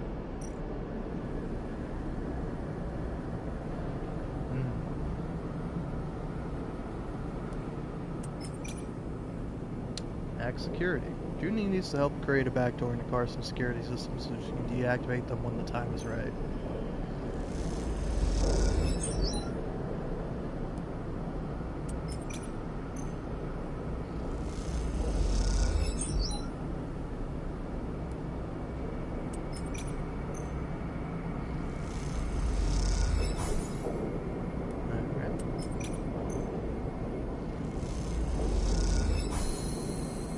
Go. Karsten cracked. Steal the feed lines, you need to get into Karsten's security systems, plan out an angle of the attack. You have enough info to take a shot at this. Time to go through the plan. Sound of fist on keyboard wakes you up from the scrolling code on the terminal screen. Turn to see Junie, a rare half smile on her face as she floats cross-legged with her deck in her lap. The blue light of the snap-on screen makes her eyes glint with a glittering excitement. Got it. She shoots you a look. Carson's whole system is mine. You push away from your terminal to glide over to her screen. Running the mapping protocol now. I want to know about every dusty little corner of his network. Nice work? Hold on, we aren't there yet. It's coming up now. Seems Karsten is pretty paranoid. This whole system is iced over with some serious security. She frowns. What are all these layers of... Red pulse flashes across her face, changing her features as it does. Shit, shit, shit. Her fingers dance across the keyboard. Something's closing the port. We need... Another red flash and her screen goes blank. Junie's fist hits the keyboard again, harder. We've been kicked out. She's rapidly shaking her head. There's no way salvager shops should have this kind of countermeasure. She looks troubled. Maybe you peeked in the wrong corner. She looks over at you. It seems so. I think our friend Carson is involved in some nasty stuff. She rubs her forehead in thought. Wait. Her fingers fly across the keyboard, her screen flickering with commands. A complex node graph assembles on the screen, a mess of interlocking connections. The mapping protocol did enough. She points at the screen. All security systems are there. She indicates a dark section of broken connections. We didn't get what's here, but it seems like we found some kind of archive. Nothing we want. Wonder what's there. Junie shrugs. Some big data trawls, it looks like. Copies of old drives he found. Could just be a load of data left over from salvage jobs that he thinks is worth something. She smiles. It's a meathead with no eye for data, so it's probably a load of debug logs he thinks are Solheim secrets. She giggles at the idea. She pulls a thumbnail drive out of one of her many pockets and slots into her deck. Time to train my cat.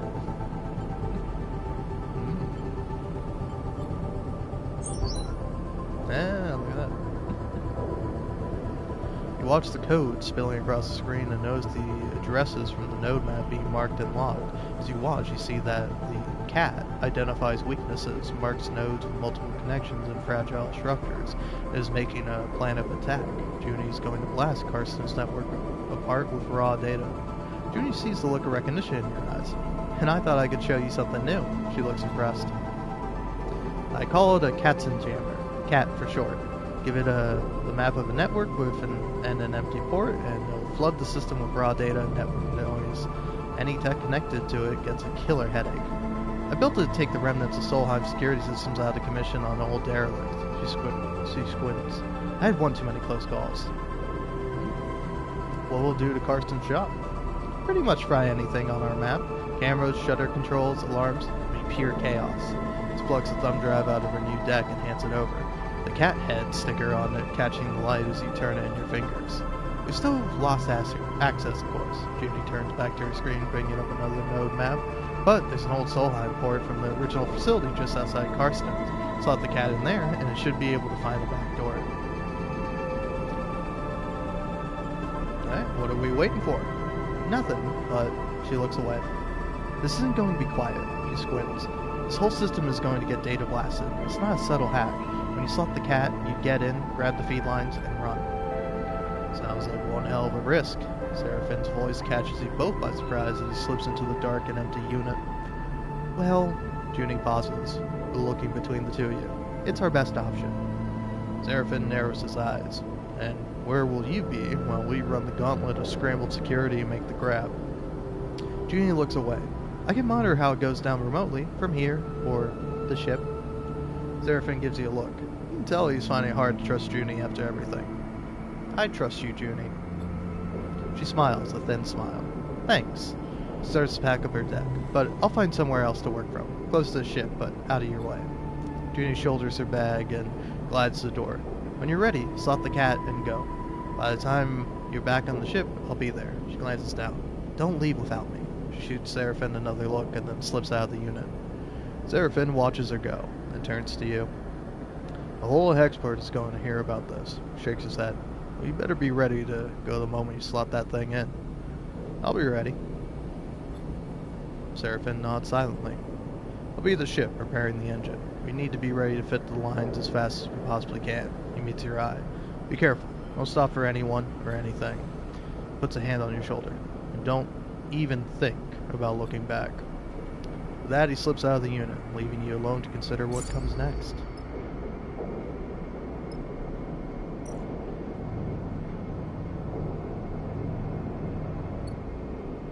Yeah, I'm kinda figuring I should maybe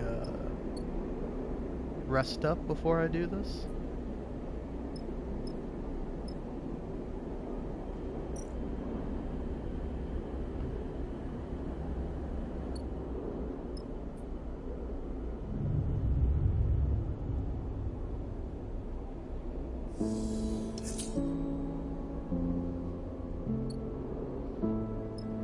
Alright, last day.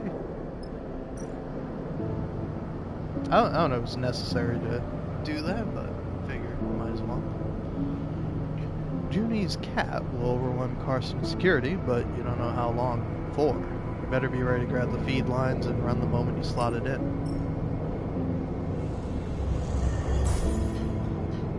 Security hacked. Slide the worm into the corroded Solheim port. Noise from Carson's shop immediately catches your attention. Carson's place is locked up for the cycle. Shutter down, alarms on. The engines of Factory Row snaking past with deliveries and work orders. You hold your position opposite the shop. Take a deep breath, waiting for a sign that this is going to work. You look at the thumbnail drive, with its shimmering cat sticker sticking out of the old Solheim access point. You imagine the flow of data as the Catson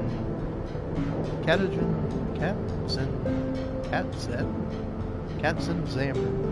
This is a fucking... What's those things called? It's a tongue twister. I'm like, what's the word that I'm looking for?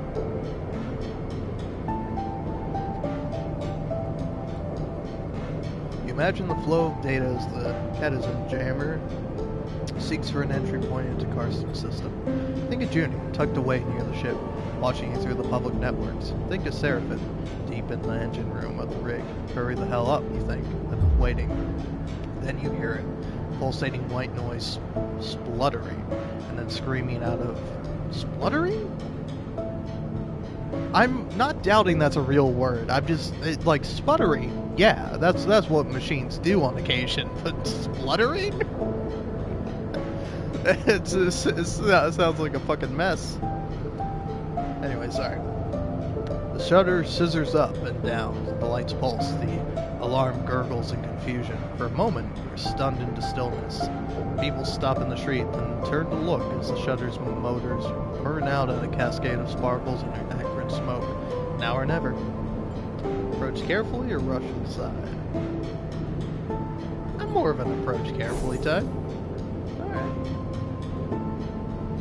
Skirt around the people watching, using them as a perimeter. They're pointing and talking, some of them laughing while others look concerned. You confidently push past them and glide inside without looking back. It takes you a moment to gather yourself in the chaos of the shop. The wall-mounted screen scream out white noise, and the flickering lights make it hard to concentrate, but you keep your focus. Scramble over the feed lines in the window, grabbing the bundle with both arms. They weigh wildly in your grasp as you wrench them away and kick off from the counter, gliding back out into the passage. Your arching glide takes you into the crowd. You steer yourself through a gap in the gathering bodies and kick off hard towards the port. Feed lines wave wildly, but you grip them hard to your chest and don't look back. Seraphin better be ready. Your arms ache from clutching the feed lines, but you don't loosen your grip until you see the entrance to the docking bridge. Sleeper. You almost ignore the call until you realize you recognize the voice. Junie glides out to meet you, her hand on your shoulder, guiding you towards the bridge. I'm with you now. She shoots you a glance. What a show, huh? She laughs nervously. It was certainly loud. She smiles a little. Wish I could have seen the cat in action. You both glide down the docking bridge, Junie helping you with the trailing feed lines. From what you can tell, news of the chaos in Factory Row has not reached the port yet. You feel a flush of excitement as you enter the ship's airlock. This is it. You did it. You try to keep focused, but the elation makes your hands tremble. You take a sharp turn in the central passage of the ship and make your way to the engine room. The feed line's now unwieldy in the cramped space. Seraphin is waiting for you, shaking his head. Looks like we're in business. He lets out a sigh. And on the run from two different people now. Grabs feed lines. I'll take it from here. Quickly begins the process of connecting the engine to the subsidiary fuel tank. You watch, catching your breath as he works. How about you make yourself useful rather than just making me nervous? Seraphin says without looking up from his work. Go close the airlock and disconnect the bridge. You and Junie glance at each other. Both of you. Now, Seraphin calls out. The two of you turn and make your way up the passage, your nerves settling now. You arrive at the airlock and reach for the control panel. Then you see him. Karsten, coming up the airlock bridge, fast. We're gonna close fucking airlock. Your hands dance across the controls, inputting the closure sequence in seconds. The door hisses and closes before Karsten even makes it to the end of the bridge. Catch one glimpse of his retreating figure before the docking bridge shutters scissors closed. Shutters scissor closed. Shutters scissor closed. It just sounds weird, blocking him from view. You hear a clunk as the clamps disengage. You are free. Seraphin rushes past, gliding up the passageway from the engine room. Come on, get yourself strapped in. You and Junie silently follow him, your head spinning, your thoughts racing. You slip into your seat as Seraphin punches in the departure sequence. The rig begins to pull away from Hexport. Seraphin's hands on the controls. Close your eyes and feel the force of the thrusters firing.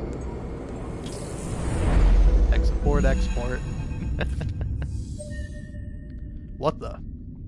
Seraphin's quiet question interrupts your thoughts as the rig cuts across the belt. Hexport, is now behind you, drifting out of the visual range. Its glinting lights now just part of the background glow of the belt's thousands of reflected bodies.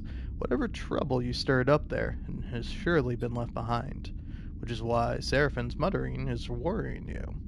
What's up? Seraphin turns. There's a transmission coming out of Hexport, some kind of evac order. He turns back to his console. Let me check this. Sleeper. The voice is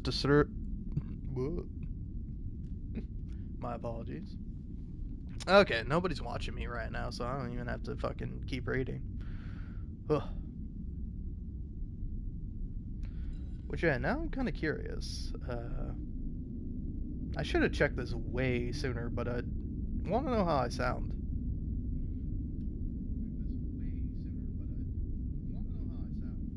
Okay, I think I sound pretty good.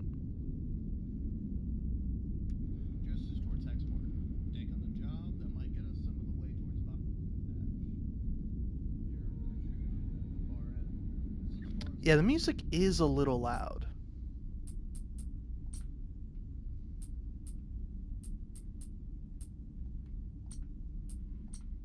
Yeah, I think just turn it down a little. Alright. Oh. Well, hey, I'm gonna take a little break. A little breaky for me. And then I'm gonna come back and I'm gonna start the show over.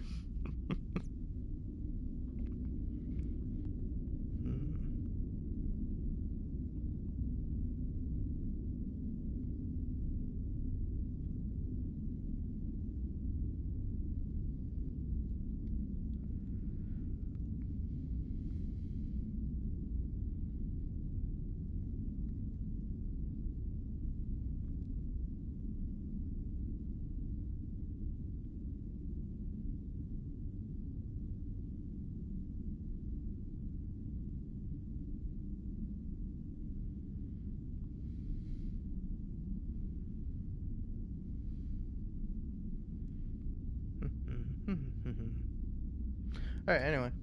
Be right back. Oh, well, hold on.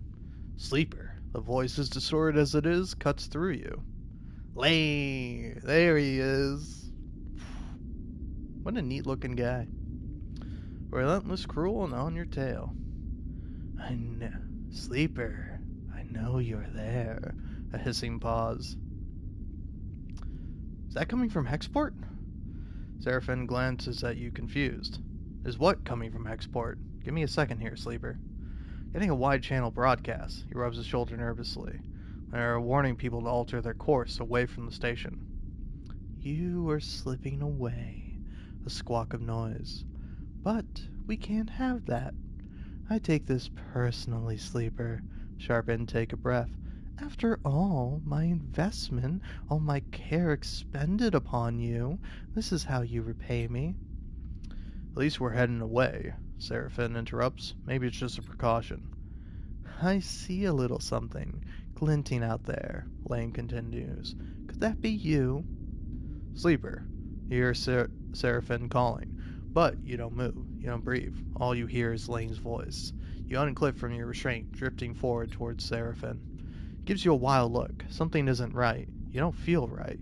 A numbness grows in your body, your fingers flexing without your input. You reach out towards Seraphin. No, not you.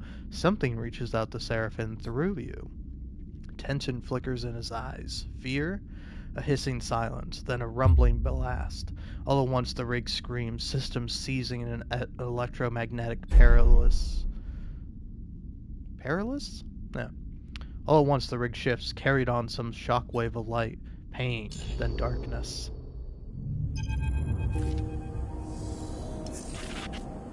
Ooh. Voices echo warmly through your mind. Can't quite make out what is being said, and any attempt to focus causes a growing flare of pain, so you let them fill the air, unidentifiable and soft. You are floating, so you cannot feel your body or its weight. Feeling is pleasant, soothing, and yet the moment you realize this, it begins to fade. Something spasms in your fingers, and you flick it away. Sensation crosses the sole of your foot and you kick your leg. Weight settles itself in your chest. You are awake. You open your eyes to light playing across the surface pattern with stained cushioning. You are alone. The voice is replaced by the hum of air cycling, the distant clank of maintenance systems. You are alone, and this is not your ship.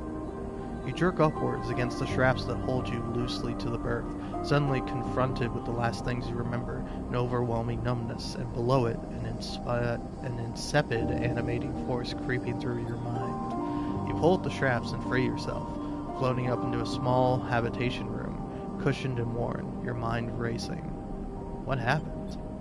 Search back and remember only Seraphin's shouts, the sudden acceleration of the rig, and then darkness. A chill runs through you. Cold light fills the room, and you float over to the dark square of the window.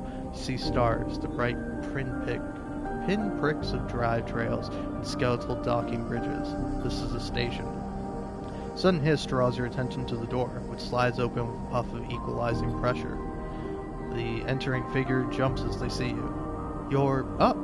They hesitate in the doorway. Who are you? They laugh nervously. Right, we didn't meet. They glance back out the doorway as if looking for help. I'm Bliss. They shrug, not sure what to add. Your crew are out. Sorry. They brought you here. Here? Right. They nod slowly. This is my room. They glance around. Not much, I know. We're in my repair bay on the far spindle. You know where that is. In the belt? Yeah. They smile sympathetically. In the belt. They look around the room again. Come on, let's go somewhere a little more comfortable. They hold out a hand. You're safe, don't worry. Follow them out into the corridor, gliding behind them. They move it with the ease of someone who was either born in 0G or spent most of their life in it. Guide you to an enclosed balcony where heavily scratched thick acrylic windows look out into a chaotic looking wet dock. The center of the dock is the rig, scratched and worn, but still your ship. It's a reassuring sight. Is she okay? She will be, when I'm done with her. Bliss sees you staring at the rig. Took some damage, but she's a hardy old thing. Your ship, Bliss pauses. You were lucky I heard your distress signal, since they are holding something back. I guess that expensive long-range array I was tricked into buying finally paid off. They laugh to themselves. Well, at least for someone. You were out cold when I got there, and have been for all cycles since. Your friend wasn't in great shape either, but he bounced back fast. I make a habit of doing that. Seraphin's voice makes you spin around. Oh, look at him! Good to see you up. He can't suppress his smile. Glad to be back. He nods. Your eyes fall to Seraphin's bandaged abdomen. He notices and pulls his jacket over the wound. Certainly looks better than when you came in. You should have seen. Bliss abruptly stops after Seraphin glares in their direction. Here. Seraphin pulls a few chits out of his pocket. Catch. Slings them over to Bliss. That's all I could get for now. Working in your condition? Seraphin sighs. Please, I'm fine. Bliss looks at you apologetically. I know what it looks like, but I'm sorry. I can't work for free. Keeping this place going is bad enough. I get it. Seraphin nods. We're just thankful you towed us in. We aren't freeloaders. Bliss looks up between the two of you. I'll let you two catch up. They turn to you. I'm glad you're awake. We were worried. They pat you on the shoulder and glide back down the corridor. With Bliss gone, silence descends on you and Seraphin, both of you unsure what to say. What happened? What do you remember? He looks at you with concern. The transmission. Seraphin looks out the rig. He takes a breath, steeling himself for what he has to say. Export is... Clears his throat. It's gone. He flinches. What do you mean, gone? It's gone. Seraphin catches your eye. Dropped off the map. No signals apart from one sent from fleeing ships. He frowns. I don't know what happened. No one does. Your mind skips, unable to focus on the information you've just been told. Think of the constant activity of the bends, the rumble of Factory Row, Karsten, gone. By the time Bliss reached us, we had drifted out of range. They couldn't have seen it go up, but I saw a sleeper. Something exploded, white hot. He rubs his arm, suppressing a shiver. A moment later, the shockwave was on us. The rig was crippled. Engine kept firing, but guidance went offline, sending us arching across the belt. He dropped a hand inside his jacket, pressing against the bandage on his side. We managed to get her under control, but not before we started spinning. Our strings came loose, and you weren't even strapped in, so we both got scrambled. Smile's a weak smile. Felt like being trapped in an auto wash. Turns back to you. I'm impressed you made it, to be honest. A flesh and blood human would have been smashed to pieces. He goes silent. The image is a little too raw for him to continue. I can't believe it. You and all the belt, Seraphin sighs. All anyone has seen is debris and radiation. Picked up a lot of ship transponders before the rig went offline. Maybe some people got out. He stops, unable to add anything more. Both float in silence for a moment. So, what now? Seraphin laughs weakly. One step at a time. You in a rush? We already owe Bliss for the work they did on the rig, and it isn't finished yet. Few more cycles, I've been told. Bliss won't hold us hostage, but I don't like to skip out without paying, even if we could get the rig started up. He rubs his necklace between his fingers. Bad karma. Beyond that, we need work, fuel, supplies, and we need to make sure you are okay. He counts off the issues on his fingers. After that, he says, I haven't heard of anyone coming after us, and if they did, they'd have to come through Hexport, or what's left of it. He looks away. The far spindle is way out of Lane's territory anyway. They call this bit of the belt the Wash. Stations here run differently to Darkside, so for now, we have some freedom. Seraphin sighs. Freedom to go broke, starve, and get into even more trouble, that is. In all honesty, I was hoping you might have some ideas. Pats you on the shoulder.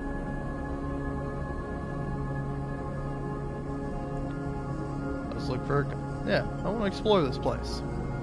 The far spindle is plain to see. This is a free station. No one faction holds control, so it's quite the circus. Just watch your step out there. Seraphin pauses and stares down. Look, sleeper. He rubs his side. I'm not sure I can work right now. I just got kicked out of the salvage yard for passing out on the job. He looks away. Even with the pain meds I've been able to scare up. I can fly, that's for sure. Stares obstinately at the rig. But you're going to need some crew if you want to do any serious work. Chews his lips. I'm sorry. Don't be. Seraphin nods. Thanks, sleeper. Turns away.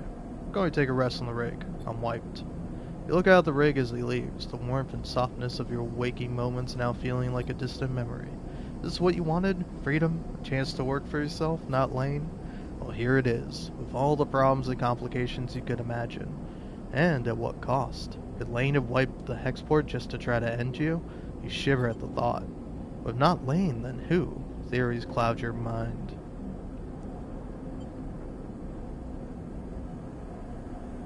I'll push them away. Now is not the time for theories. Take a breath. Time to make a plan.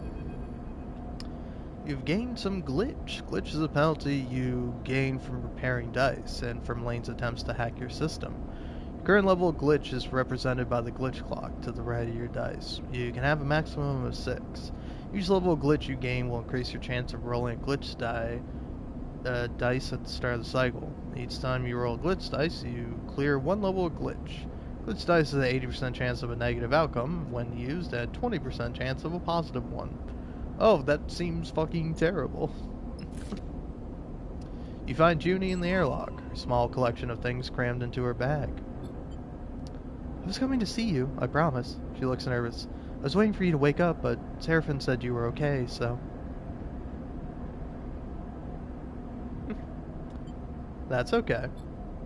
She smiles. Thank you, Sleeper. I'm glad you're feeling better. While you were out, she pauses, the concern for you obvious. I was digging into the data I pulled from that cord, the Solheim one. There's a lot of stuff in there, but it's impossible to read. Either I'm decrypting it wrong, or I don't have the right cipher. Well, whatever it is, I think it means the data is important. She takes a breath. Or, at least it was, to Solheim. I need to find someone to help me pick away at it, to crack it open. She looks down. That's why I'm going. We can take you there. No, look. She takes a sharp breath. After what happened with the rig, Bliss saving us, we were all lucky to be alive. She shifts her bag on their shoulder. I think I'm better off alone. For now. Oh, she suddenly reaches into her bag, producing a handful of chits. Some of the data I sold, just so I could buy myself a ticket to where I need to go. It's not much, but here's your share. She passes you the chits. Keep them. She pushes them into your hand. Don't worry, I've kept enough. Good luck, Sleeper. Tell Seraphim goodbye for me. What are you chasing? She freezes, caught off guard by your question. She pauses. I know there's value, true value in that data, Sleeper. I know it, and She pauses again, unsure of herself. I have a project to continue, one I won't abandon. Maybe I can tell you about it another time. She smiles weakly, closing up again. Well, she rubs the back of her neck. See you around. You watch her drift away down the docking tunnel into the far spindle, questions still bouncing around your head. Maybe your paths cross again, you might be able to get some of them answered. Alright, man. Fucked up.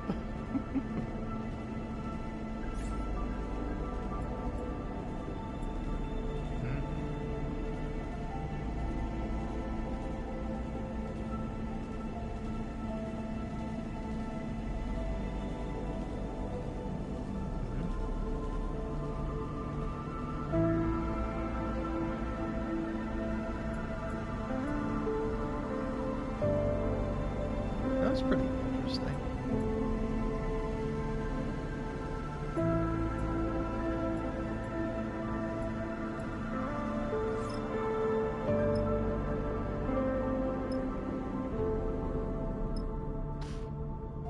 Big place, huh?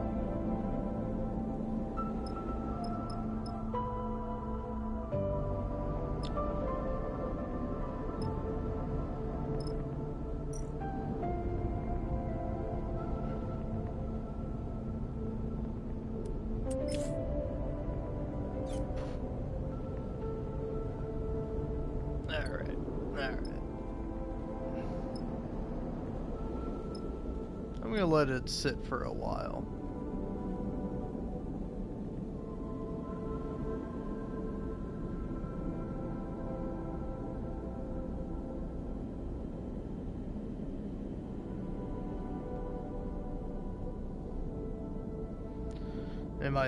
Let it sit for a while. I mean, I'm just gonna take a quick break, but I'll be back in a few minutes.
Alright, sorry for being gone for so long. If it makes you feel any better, which I don't really care. I was eating food, and it was so good, man. I was eating food, listening to random YouTube shorts, and I was looking at my window going, holy shit, that's so much fucking snow. It's crazy the amount of snow that's there. Alright, check out the Pinnacle Docks.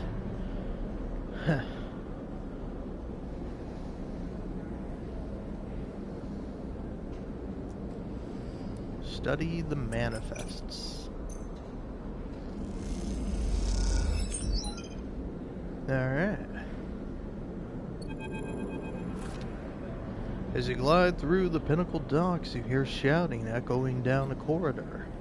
You tentatively change direction, your eyes fixed ahead as the passage widens out into a large bay. Others rush past you, heading towards the commotion. Your eyes are drawn by the bay's vast viewing window, which is currently being spattered with glittering shards of ice in front of it. The dock worker is shouting to anyone who will listen. Spacers, workers of the far spindle. We need your urgent assistance. The water carrier Springtide has suffered heavy damage in its transit from Wellspring. He takes a breath. All able hands, we need you to help secure the cargo. Without this water, Far Spindle will struggle to support you. He looks desperately at the crowd. Please, any of you who are able to help, please make yourself known. Behind him, a corona of ice ejects from one of the tanks, drawing a pale halo around the ship. A handful of experienced-looking spacers push through the crowd towards the front. Dock workers start to direct them to nearby bridges. Watch the scene unfold, hesitant, in the face of making someone else's problem your own.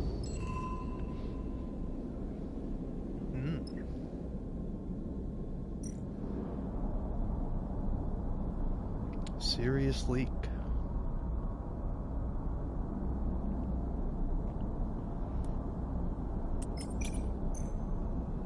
Oh, I could give it a go.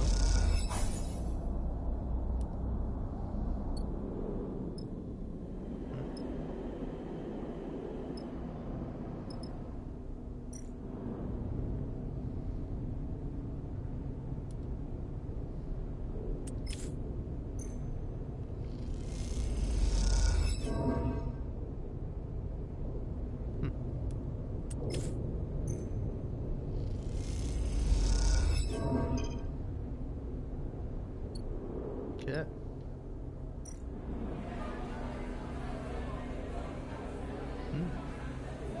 Nimbus Kitchen.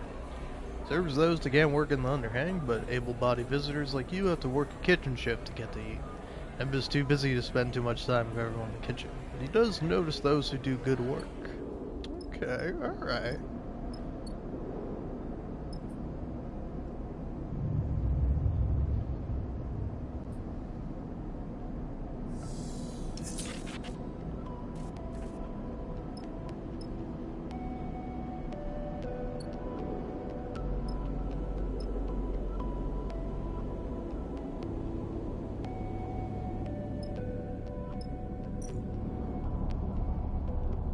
I do want to help out with this.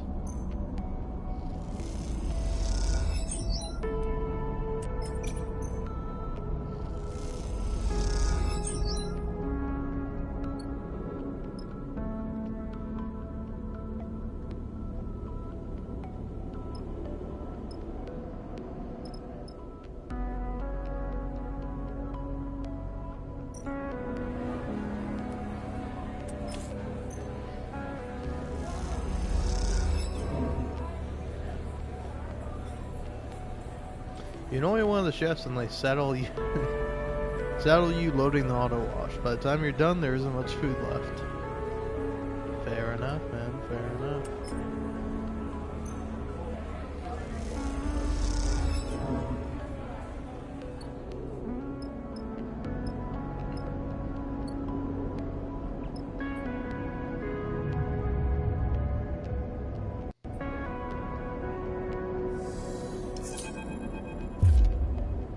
You awake to the sound of blaring proximity alarms. You quickly unstrap from your bunk and dizzily glance around. Lane, bounty hunters, you kick off and glide to the door. As you do, Bliss pops their head around the corner. Sorry, They look at you a little sheepish. In all honesty, it's not my fault. Your wiring's all backward. It takes you a moment to understand what's happening. Steady yourself against the door frame. Sorry, I'm just a little jumpy. I get it. Bliss looks down. Didn't mean to wake you. Takes you a while to get ready and drift down to the mess to see what's happening. By then, Bliss has turned off the alarms. You find them unspooling wires from a hatch you'd never previously noticed in the mess's ceiling. Sorry again, Sleeper. Their voice comes through the ceiling panels, muffled and dull. You settle on a stool, neatly tucking your legs behind the crossbar. How are you doing? Me? Bliss's muffled voice echoes around the room. I'm working. A pause. Helps keep my mind off things. What things? Bliss spins deftly, hooking their legs into the open ceiling so that, from your perspective, they're hanging upside down. They give you a look. Do you really want to know? A yawning Seraphim drifts in. He looks between the two of you, amused. What are you both doing up so early? You and Bliss exchange amused looks. What? Seraphim asks. You didn't hear the alarm? He shrugs. Heavy sleeper. Drifts over to the mess's cupboards to hunt for some breakfast. You turn back to Bliss, but they have disappeared back into the ceiling panels before long. Before long, the mess is filled with the shrill screech of a power tool. Seraphim looks totally unaffected and hooks himself onto a stool, lazily sucking at a ration pouch while he taps away at his slate. The screen finally stops. After a while, you kick off from your stool. Time to head out. Bliss rushes after you, stopping you in the passageway before you can leave. I have something I want to show you. Bliss leads you off the main corridor into a corner of the ship you don't remember visiting before. Come into a room with low, sloped ceilings, a single round window illuminating some neat tool storage, and a workbench set into the wall. Look, Bliss begins. I'm no specialist, but I'm a quick learner and good at repairs. They smile, and I think you have need of me. They glance at you at a tear in the thick vinyl skin of your arm. Can I take a look? Okay. They smile and lead you towards the workbench. They turn your arm, looking at the tear from all angles. They reach over to the workbench and take a small sealing gun from the rack. You look at the setup. It's basic, but looks clean and well organized. Gently close the tear with sealant, pressing the edges together so it closes neatly. After they are done, they release your arm and you can barely see the scar. Bliss admires the work. See? They smile. I know it's more serious than a tear, Bliss folds their arms, but I can handle it. They turn and search through a set of metal drawers for a moment. Here, they produce a couple of carefully machined, pristine components. Saving these for an important job. They wink. I guess I just found it. Bliss pushes the components into your hands. Take them. When you're ready, come up here and we'll fix you up. These are a rare find, though. In future, we might have to make do with something lower quality. They wince. You can find scrap components at most scrapper ships like that one that's hanging around the underhang. The better the components, the easier they'll integrate with your system. Bliss leans on the workbench. I'll do my best to keep you running. Thank you. Don't worry about it. They shrug. You are a guest in my bay, and I can't have my guest bodies collapsing, now can I? Plus, I think it benefits me if you think of me as indispensable. Bliss smiles. Should get back to fixing the ship. They leave you in the workshop, among the simple tools, considering the particular qualities of your new friend. Alright.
You watch from the docking bay's viewing window as the crumpled, vast hull of Springtide is finally welded shut by a score of bright torches flickering against its side.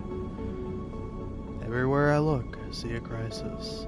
A voice comes from beside you. You turn to see a man floating there, watching the repair work. You don't recognize him. Saw you out there, helping the crew. Turns to you with a serious look.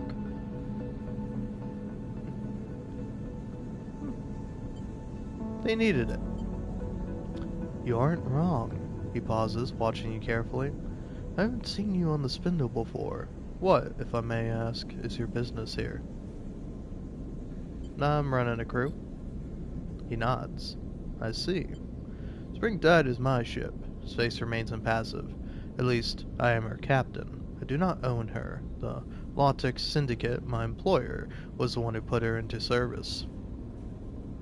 Oh, well, glad to meet you. He bows his head gently. You have my thanks for assisting with the repairs. We were caught by some autonomous Conway munitions.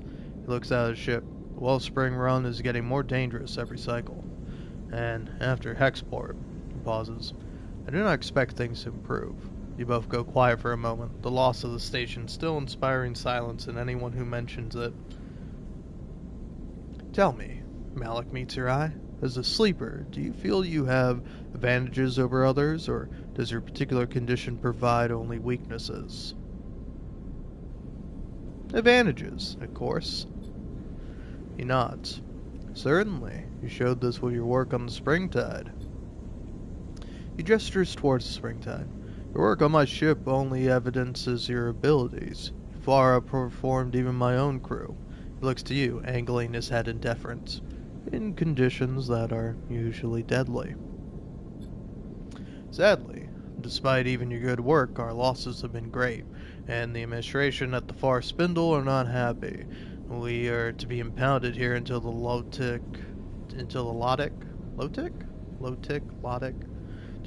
Syndicate fulfills the agreed water freight. Frowns at the crumpled-looking ship. Swore continues to pressure the belt. What will you do? This is where you are needed, Sleeper.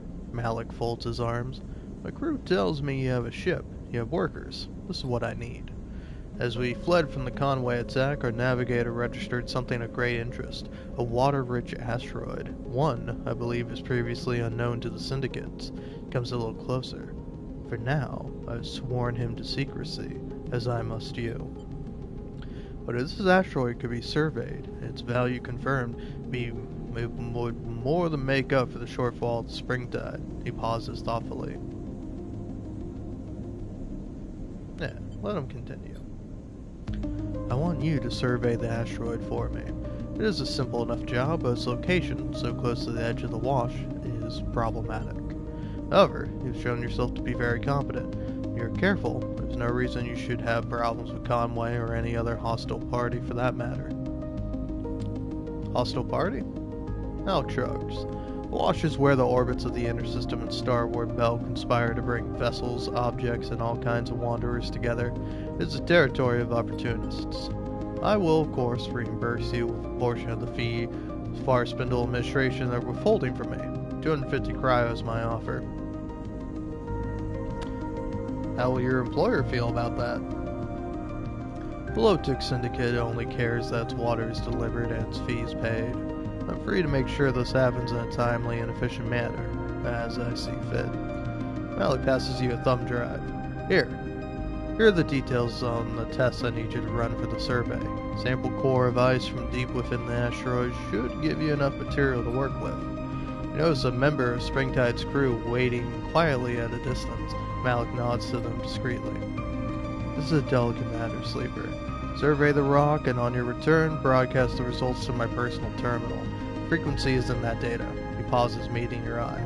The results go to me, only to me. Then, once the matter is resolved, you will be paid. I am needed. He nods to the crew member. I expect you have all you need. Pauses. I enjoyed watching you work, Sleeper. Impress me again. With that, he bows a little and drifts away to meet his crew member. After watching him go, you turn back to the Springtide, still impressive despite being scarred with curls of ice and shiny with fresh welds. Imagine any captain of a ship like that has gone through a lot to get to where they are now. It makes them a valuable ally, or a dangerous adversary, depending on where you are. Help with Malik, you can find your way to being the former. Alright.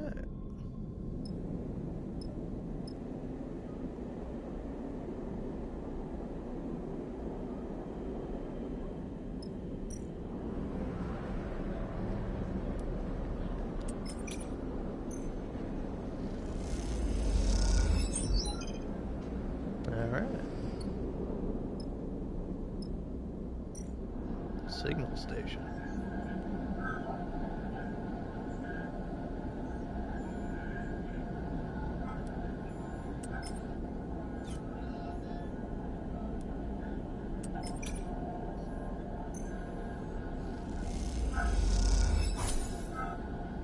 Alright. Take that.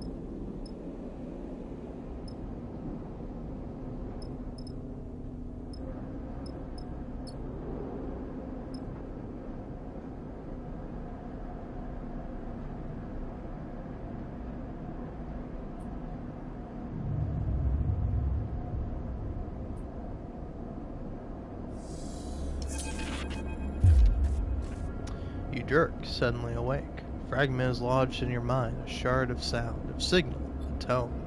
Resonates like tinnitus, obviously internal, inescapable.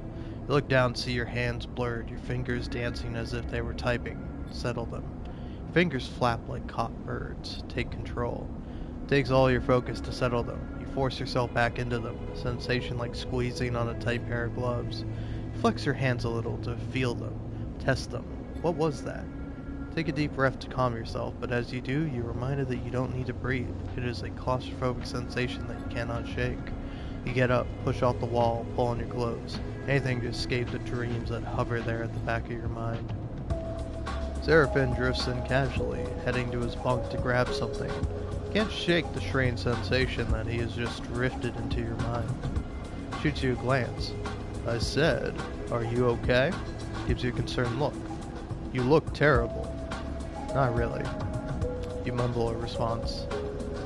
You need to talk to me, Sleeper. Seraphim gives you a look. He sighs. I know something happened back when we were leaving the Hex port. What do you mean? I saw it, Sleeper. Saw something change in your eyes. Pauses, looking for the right way to explain. They were cold, fixed. Never seen that before. He looks away. Back when we first met, I knew at once you were human. I knew because of your eyes. I never met a sleeper before, but I knew immediately that you were no machine. It was obvious. But then on the rig, he shivers. I couldn't see that anymore. I don't know what happened.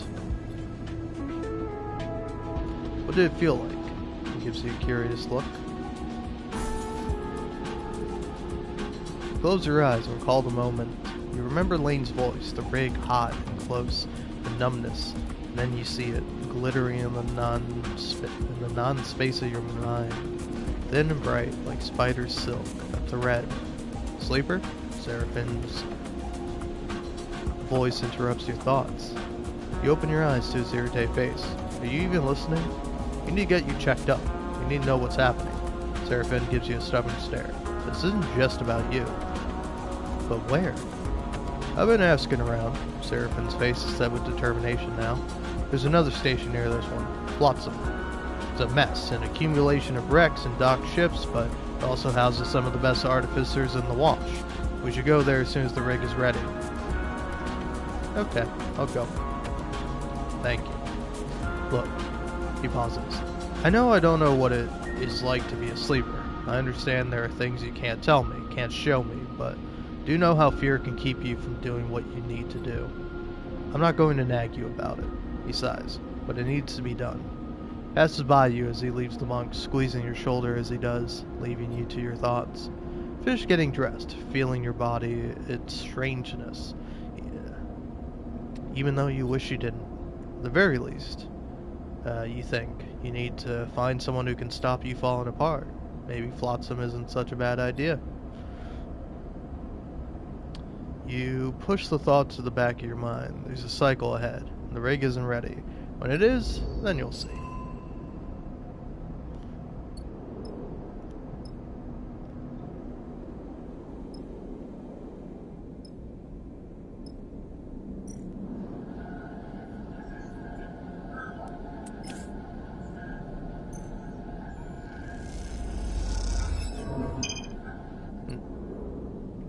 Alright then.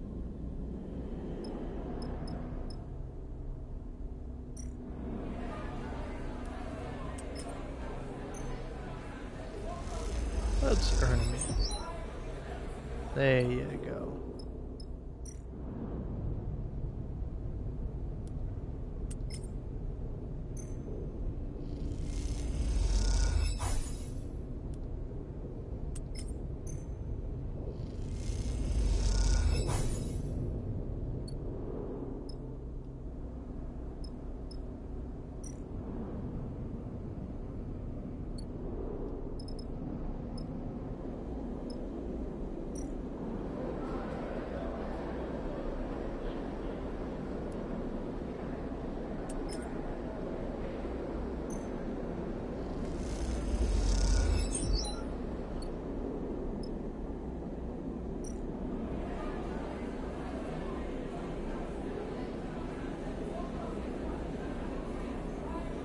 Rack is a seaweed-based liquor with powerful saline taste. Gaia's Geyer has a reputation for serving it neat and strong.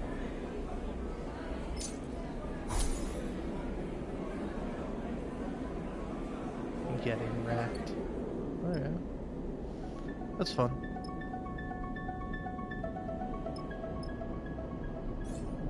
Oh, I got 4 points.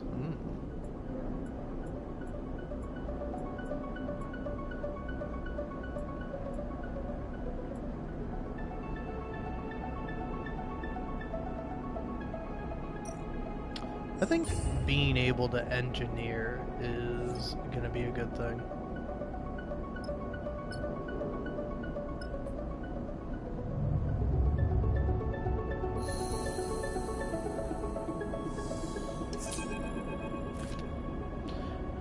As you drift lazily down the ship's mess, you hear raised voices. Steel yourself for a moment at the entrance, then slip inside.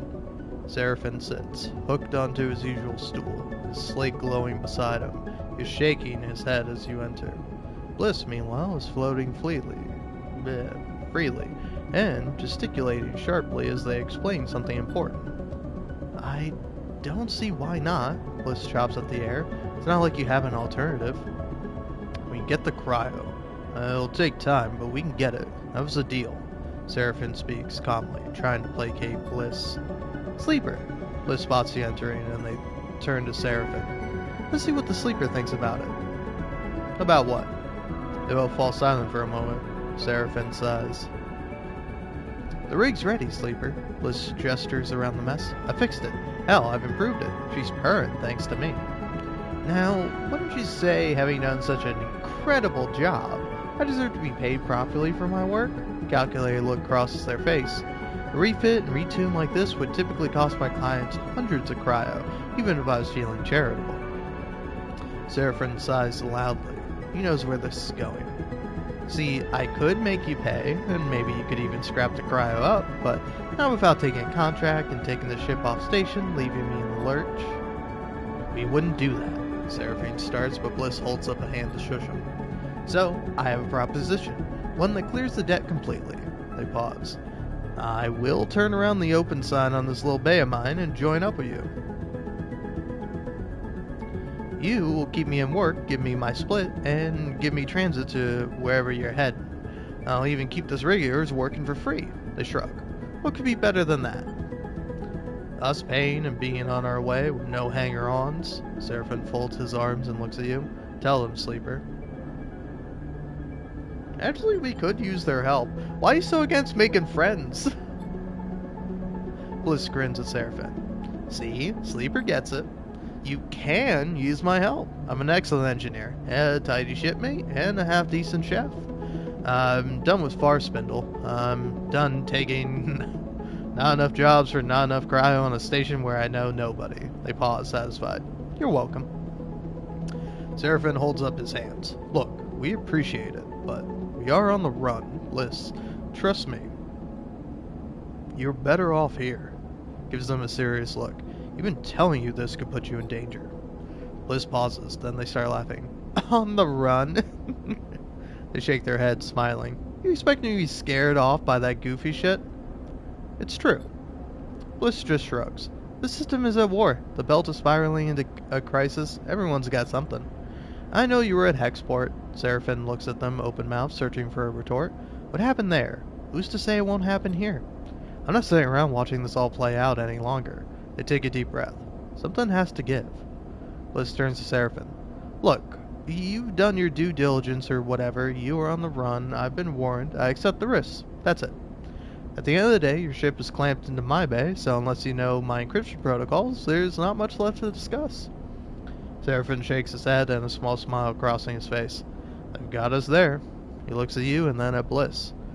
Looks like we've gained a crewmate. He unhooks from his stool. But I'm moving to the engine room. He drifts off towards the bunks to gather his things. You and Bliss exchange a nervous look. Sleeper. Welcome aboard. Bliss smiles and gives you a half-hearted mock salute. You leave Bliss in the galley and head for the cockpit. The rig is ready to fly again. The question is, where to take her next? Seraphin mentioned Flotsam, a short Starward journey from here, as a busy station where you might find an artificer to help diagnose your glitches and errors. Sunward, meanwhile, is the Hellion Gate, an abandoned and uninhabited megastructure left over from the Solheim days. Maybe good for salvage, but not an easy place to survive. And beyond that, well, as they say, the belt is wide, and at least now you have a functioning ship. Alright.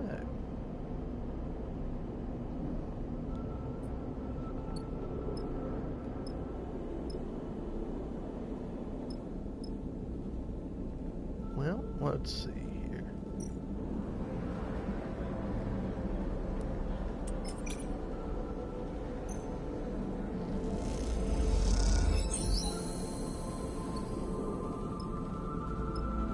Alright. Beltborn Venture. Want to gamble in the Beltborn Venture, you need a member's backing. Perhaps after enough ships, you'll find a sponsor. Maybe.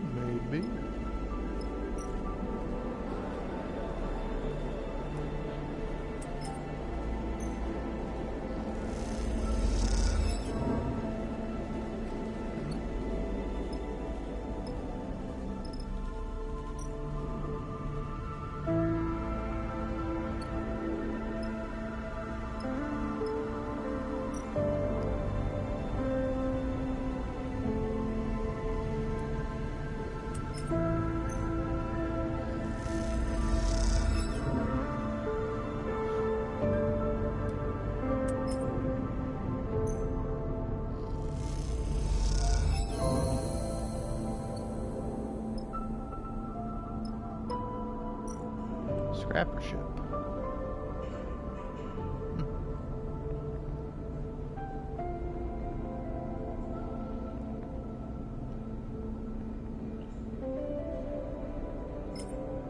Seems fine.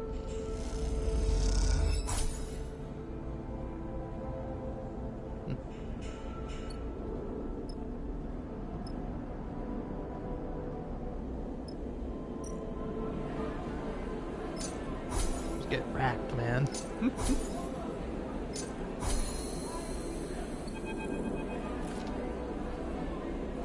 The forest spindles an exhausting place to find freelancers.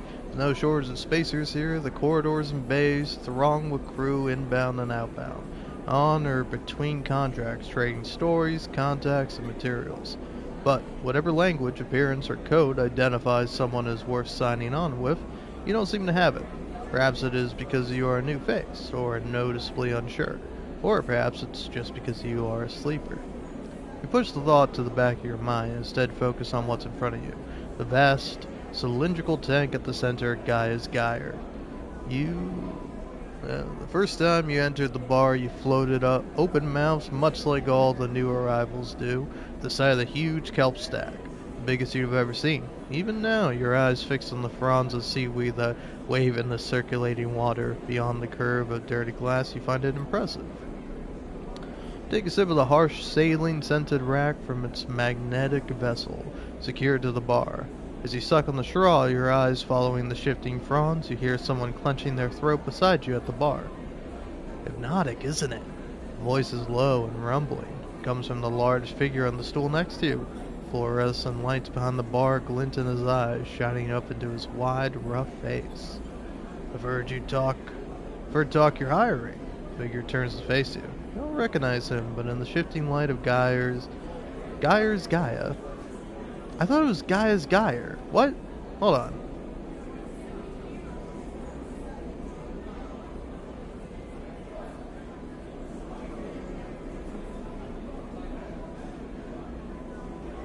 Yeah. At the center, Gaia's Geyer, and now it's fucking... And now it's Geyer's Gaia. What? Alright. 0 out of 10 game. It's a single typo.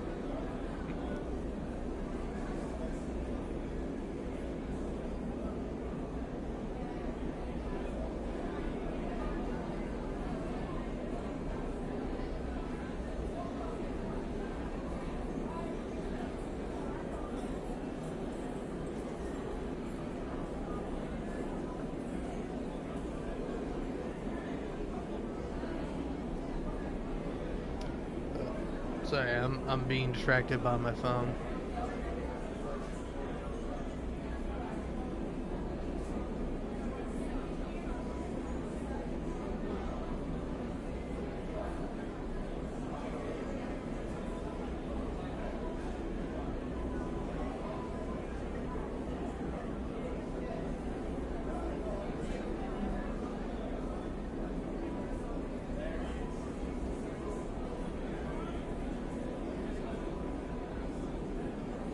Alright, anyway, I've heard talk you're hiring. The figure turns facing. You don't recognize him, but the shifting light of Geyer's Gaia, that isn't surprising.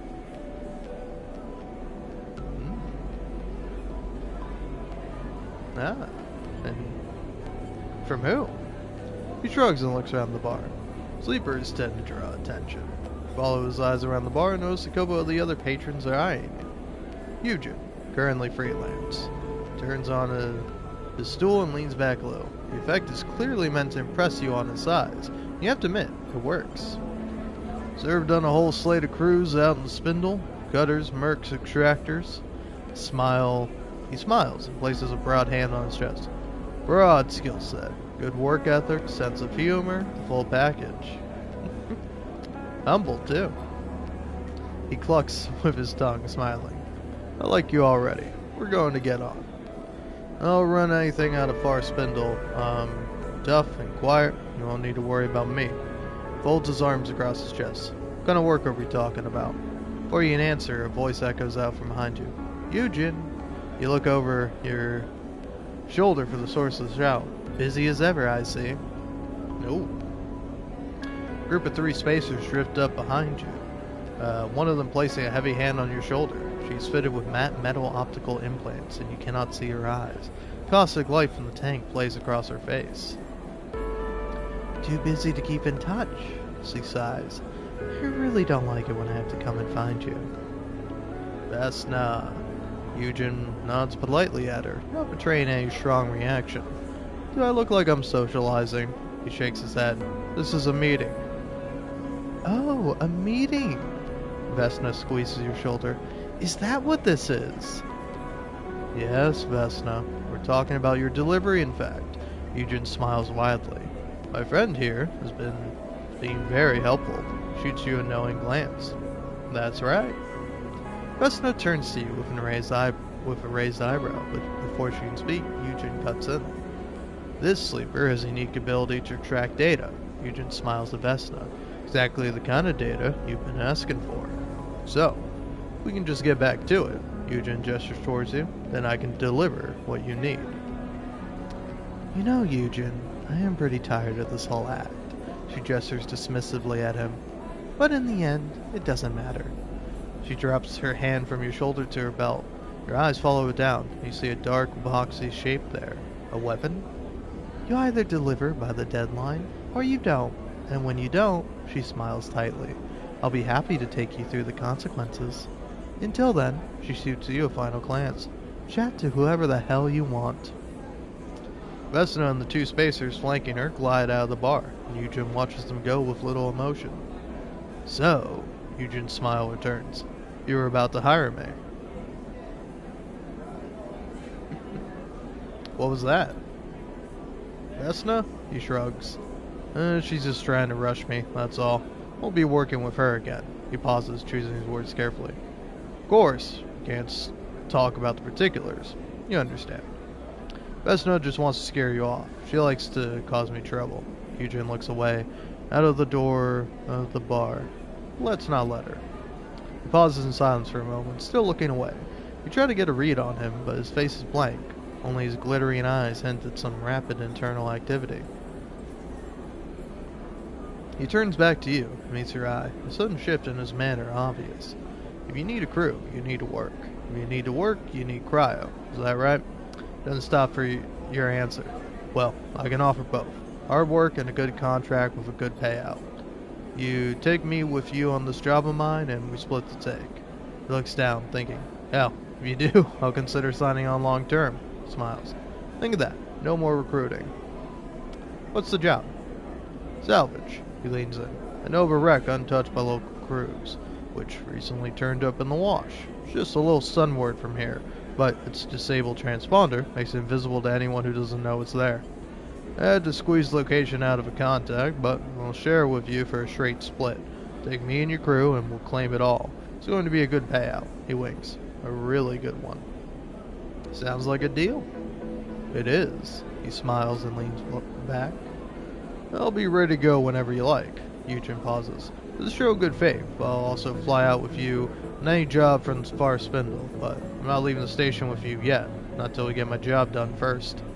After that, we can talk flying together. No need to rush into it. Shakes her hand, firmly, his palm rough and pitted, then turns back to his drink. Slip out of the bar, looking to see if Vesna is nearby. You don't spot her among the passing crews, but you can't help but imagine eyes on you in the bar. You shake it off, having become familiar with the feeling of being observed. What matters is you have found yourself a crew member and a contract. Whether either will come good, however, remains to be seen. Alright.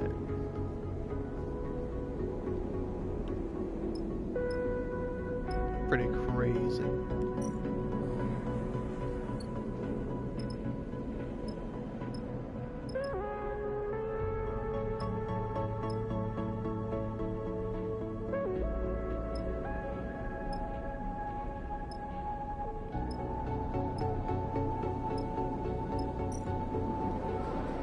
Yeah, I was like, is there more exploring for me to do?